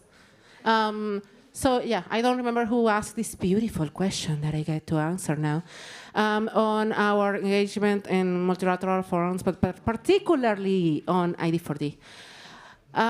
It has been a bumpy road. Is that a like adequate assessment of our relationship with ID4D? A bumpy road, but I think that for the last year we have had a very interesting conversation. It is an ongoing conversation that we had both online and later at RightsCon, and it's continuing and it's ongoing about. There have been some misunderstandings, let's say, in how we approach digital identity systems from the space of civil society, which is that we are not in the position of digital ID is bad necessarily, but that there needs to be a disentanglement between the notion of legal identity as the relationship, the legal relationship between a person and a state, and digital ID being a tool that is used to accomplish that maybe, but not necessarily. So there is an identification there that we are trying to disentangle from a conceptual point of view.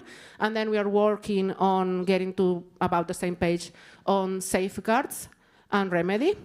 And so there is an ongoing conversation. That is what I'm going to say about that. And I would say that this past year has been very productive for us as a community. And I'm not going to speak on behalf of ID4D, but I think that for them as well, they have expressed so. So that's that there. Did I miss something? Okay, thank you.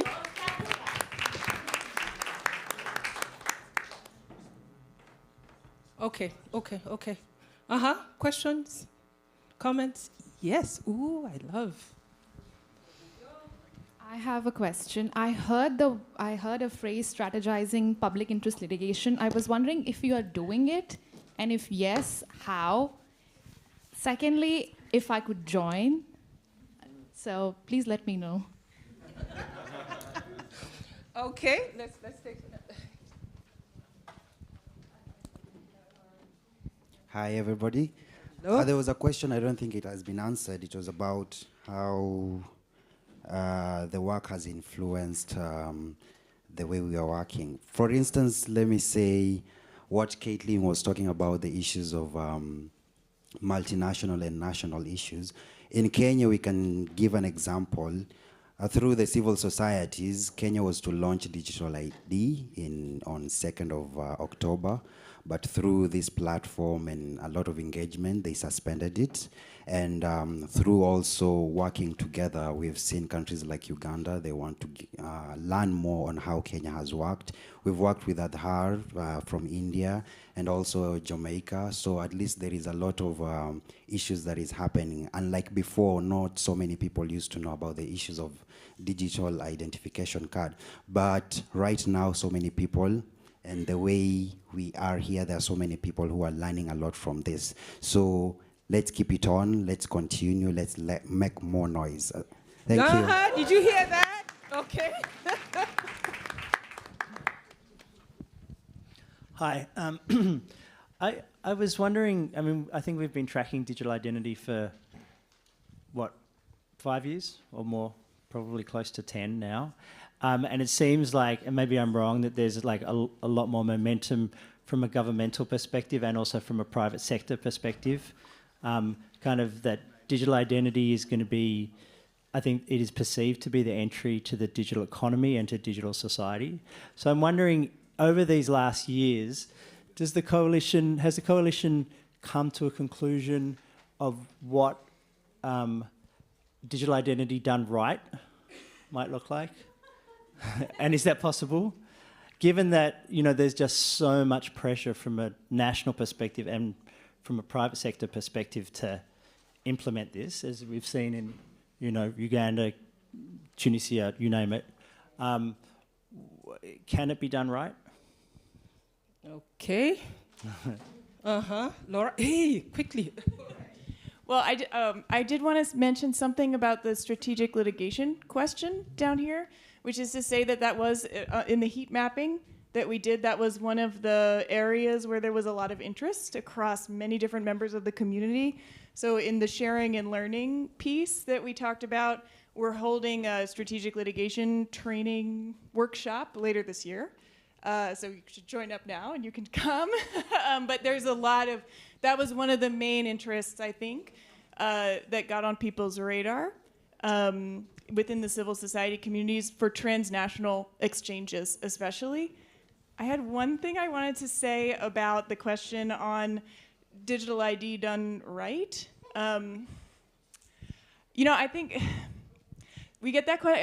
I get that question a lot. I think a lot of us get that question a lot. I think it's the wrong question because I think just in a lot of what folks have been saying and responding to other responses, other inquiries that have come up, is that things really are contextualized in every single local, national, regional context, and digital ID is never done. It's the fact that it is implemented and it needs to be monitored and society changes. That's what we mean when we say it's a socio-technical system.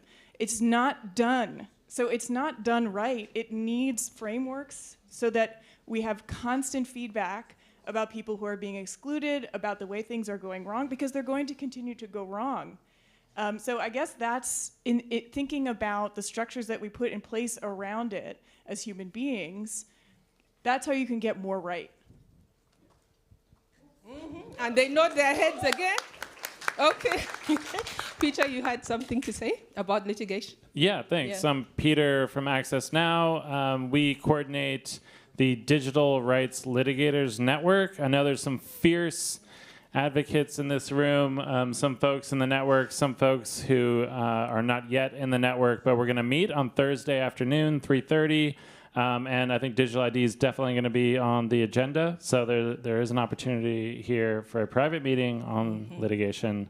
Okay. And we need a better acronym too. Okay, we're working on that. I said we are ruminating, we're thinking. Okay, all right. We have a special guest. We have a special guest with us today. We have, who do we have? Who do we have, Laura? Who do we have? We have a special guest. Who's the special guest? Right there. Who's the special guest? Who is the special guest? Hey? Yes, we have the UN Secretary General's Tech Envoy here with us.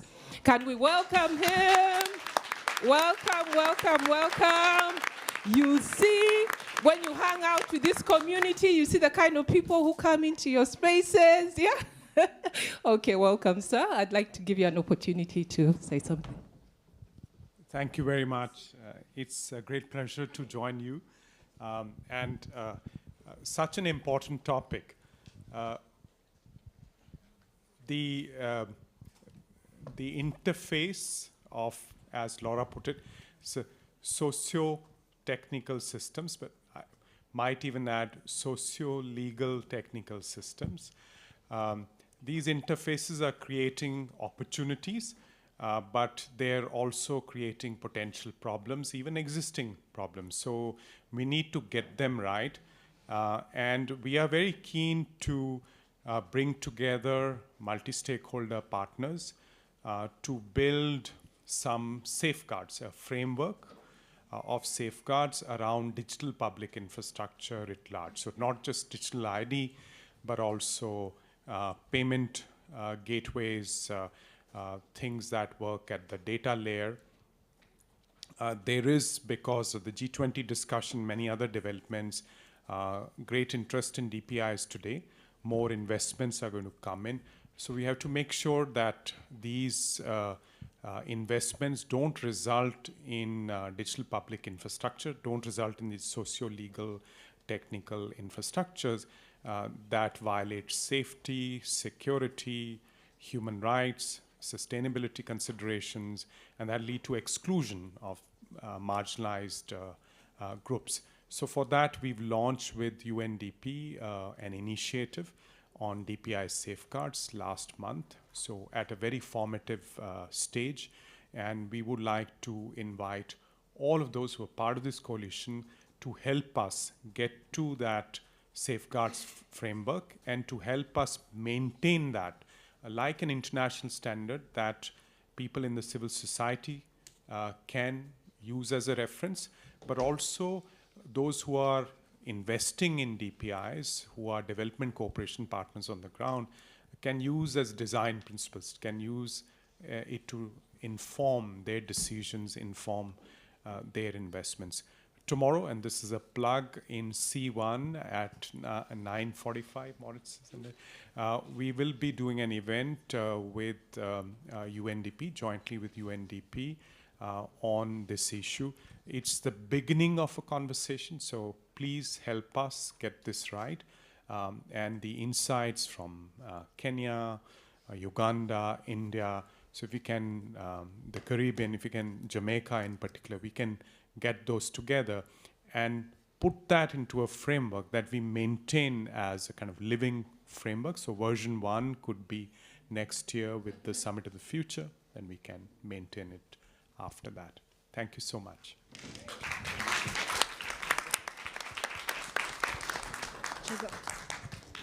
Is this? Yeah.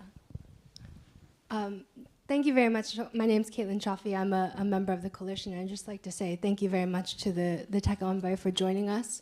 I think it's a fantastic opportunity. There's been a lot of energy in the room tonight, and we've already picked up some new members. So I think it really shows the kind of importance and power of this coalition. And it seems to many of us, I think, that this is a really pivotal moment with the lead up to the Summit of the Future, the launch of the Safeguards Initiative, the critical point that we're at with the Sustainable Development Goals. And in this room, I think we have a lot of learning about the problems, the solutions, where things can go wrong and where things can go right. And one of the themes of the beginning of the session was that as a coalition and as individual members, I think we're seeking to become more proactive in engaging in some of these multilateral processes, in some of the national level processes. And I think it would just be great to hear from you, since we have you in the room today, to hear a little bit about what you see the next 6 months looking like in this safeguards process. Where will be the key opportunities to engage so that we, as coalition members, as a group, can be prepared for them? And I think the final question is really, how do we ensure that the engagements go deeper than a kind of a unilateral consultation process, which I think is always something that civil society is keen to engage in. I think a lot of members here are very active in contributing inputs, but I think what we're really seeking here is a real exchange, you know, the opportunity to give feedback, receive feedback, and be more engaged in a truly participatory process. So how can we work together with you to make sure that that is a reality in the kind of next 6 months? That's a great question. So we are currently in the process of putting together a governance structure for the initiative. So there'll be an advisory board, there'll be a steering committee, and also in the process of putting together a list of learning partners, those who have been engaged on these issues, whether it's the Digital Public Goods Alliance, DIAL, the GovStack initiative, so that we can bring these players from the DPI ecosystem into this initiative and learn from their experiences. In terms of the engagement, the consultations with civil society, also with the private sector, in some cases they may be the lead actors in developing digital ID and other layers of DPIs if they are arranged in a stack. So we will develop a plan for engagement all the way up to the Summit of the Future, where version 1 can be stood up next to hopefully a good, ambitious global digital compact, so that this is seen as a concrete manifestation of, yes, we want to advance on the SDGs by leveraging DPIs, but we want to do it responsibly in a human-centered, human rights respecting manner. But I do want to ask my colleague Moritz, who's into the design of this initiative, check if he has anything to add. Thank you, Amandeep. Pleasure to be here. My name is Moritz. I work as an advisor on Amandeep's team. Just referring to your question on how civil society can engage in the process, we will have multiple convenings up to the Summit for the Future, where we will collect input on the process. We are also planning to set up a platform where you can share the experiences that you've made, should you not have the possibility to engage in person during the convenings. Yeah, and we will be sharing updates on that process in the next 2 months, I would say, something like this. And yeah, if you have questions about that, feel free to reach out. We are looking forward to engage with you. Fantastic, thank you. We'll just see, do we have any other questions? We're having a conversation here. Yes, behind. I think that microphone works. You can give him that one. Thank you. Yes, please. Good evening. I was really asking myself, should I ask this question? But let me just ask. My name is Mustafa from Kenya. In Kenya, for example, UNDP signed an MOU with the government of Kenya without engagement, community engagement in terms of civil society, in terms of community, and without any policy in terms of launching a digital ID. Until the civil society were up in arms and all that, when the government was actually launching it in September, but it was pushed. So I was asking, at this level where there's already an existing MOU, how do we engage with the UNDP? Because there's a lot of risk of digitizing exclusion, because we are digitizing 5,000 services, and all of them are pegged to a digital ID. And in Kenya, there's no the accessibility of digital, leave alone digital ID. The current ID system is less than 50% penetration level. Now all 5,000 services, including health services, are going to be linked to a document that is not accessible. So how do you protect that the UN does not exacerbate exclusion, and it also promotes issues of accountability? For example, this one, we don't even have a data protection impact assessment, leave alone a human rights protection impact assessment. So how do we hold the UN accountable in that situation, and also get information, right to information from the UN sector? Because in this sector, we don't clearly alienate you from government actor or civil society compatriot, because we were like, which side do we put you? Are you part of the government now? Are you going to support civil society? Sorry, I don't want to look combative, because that's the situation that you're in. You're just engaging. Yes, and I'm very passionate because my community has been locked out of these systems for 100 years. So seeing it, we look at it as digitizing marginalization. So how do we hold the institution accountable and even get information in terms of what are the lines of engagement with the government, what are the protections mechanisms that you have negotiated in terms of on behalf of civil society and all that. I would love to interact more on that, but in case, I know my questions are ambiguous, but in case you pick any that you feel like you can address now, I really appreciate. Great point, and I have a very simple answer to that. Help us build it, so build it together with us, and help us maintain it so that we can all be held accountable. You know, if UN agencies are the ones who are kind of building out DPIs and digital services on the ground, you can hold them accountable as per the safeguards framework. Okay, so working together in community, right? Okay.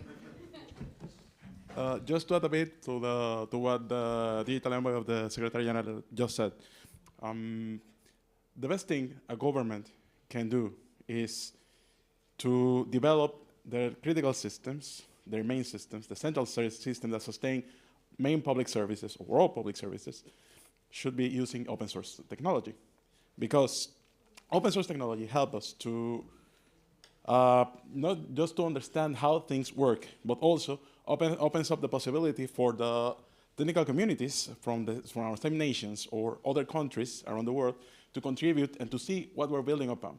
It gives us the possibility to understand that most government systems can be safe, can be secure, and also develops trust, especially in the context where we're digitizing everything. And in the context of digital ID, it's the same. So in order to prevent most of the situations that most countries are facing with their digital ID systems, an open source technology should be the best. And that's the thing that we've been doing in the DR. Great, so there's an experience to learn from there. Okay, any other comment, any other question? Okay, one more, and then we'll be wrapping up, okay?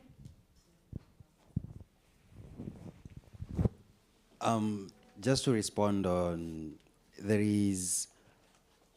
we've worked with UNDP, and one of the things that we were told, actually we had a very direct conversation, was kindly work with the government, because you've said we give you ideas on simple way to work, but in most cases when we give out these ideas, we are told you have a very good government, you can go and listen to them, but in real sense, the government doesn't listen to you. For instance, we were brought into a room to agree that we've decided to work together with government as civil societies. To an extent, there was a white paper that was provided. We did not know. To an extent, public participation, the government was saying they have done. It has not been done. So what room is there for us to really work with the UNDP and UN to be able to share this? Because there is platform, as you can say, but now having that conversation, it's not there. And also there is one question that Brett asked that has not been answered. There has been progresses. We cannot say that the government is really not doing so. For instance, through advocacy in Kenya, we've seen some communities have been recognized as a community. They can be able to access these digital platforms, and also things like Data Protection Act, which weren't there, they're still there. So there are still opportunities that we've And your seen. question? Yeah, I don't have a question. That was it, okay, okay. So I think do you want to respond to? I think if you come to the event tomorrow, our colleagues from UNDP will be there. It's because I don't have the background to this white paper and the interaction with the government, so we can discuss it tomorrow. Exactly. The conversation will continue. And you said 9:45? 9 a.m.? You can plug in again? 9:45. 9:45, where? C1. C1. Did we hear that? Huh? 9:45 where? C1. Okay. an opportunity to continue the conversation. Can you imagine? The conversations don't just end here. They continue online. Oh my goodness. Oh, this community. Okay. Any other comments? Any other questions? Okay, I think I can wrap up. Anything? 4 minutes? We have 4 minutes. Okay, yes. It seems you're joining the community. By the way, members, can you put up your hands so that if people want more information, you know who to talk to? Okay, fantastic. I don't have a question. I just want to make a statement that, I'm from India, and India is always glorified with our DPI structure as like the outstanding model, and it's going to push your economy to blah, blah, blah levels, and you're going to gain like trillions of dollars, and et cetera, et cetera. But I think there is a lot of myth that surrounds. And I think that's the reason why I want to join the community, because, to address the myth before even thinking about starting this kind of an infrastructure in your country, because you should ask whether you need it or not, and are you going to face the problems that India suffered? Because India suffered massively, because it started when I was studying law, and now I'm in the position where I'm researching in this kind of structure. So I myself have seen that it had its own problems, and you need to work it out. I guess that's it from me. Thank you. All right. Okay. You can also ask her about the community. Okay. Any other comments? Any other questions? Can I wrap up now? Yeah? Okay. Thank you all so very much for being part of this conversation. The conversation continues. Please get the one-pager if you want to get to know any other information about what the community does. Please enjoy the rest of your evening, the rest of your day. Asante sana.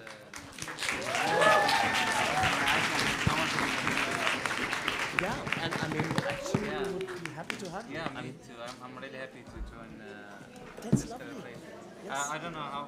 Just send an email, or I just see this email. The best is to send to this ID admin at system.org. Okay. And then our community will receive the emails. Okay. And we should maybe also like just introduce you with a few of the people. So Laura Bingham, the blonde lady over there, and like, but you are absolutely right.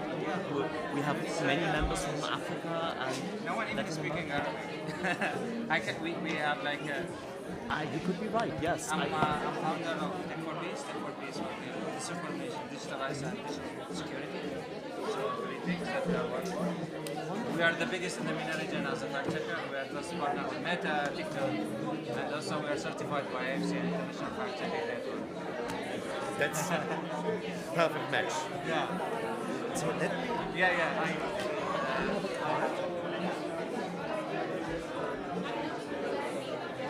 I am the founder and president of the organization. So I'm living in Netherlands because of Iraq. Yeah. And you can Google me, like I'm very easily found. Yeah, me too. You can go to them. I have new articles on Business Insider against Meta. It's more killed because we sent an email to the press partner and said it doesn't valid. And then after 3 months it was continued. So yeah, it's really like an article. Now Meta, they're really fast. It's brilliant. So you are a perfect match. Let's send that email and we'll get the ball rolling. Yeah, thank you very much. It's nice to meet you.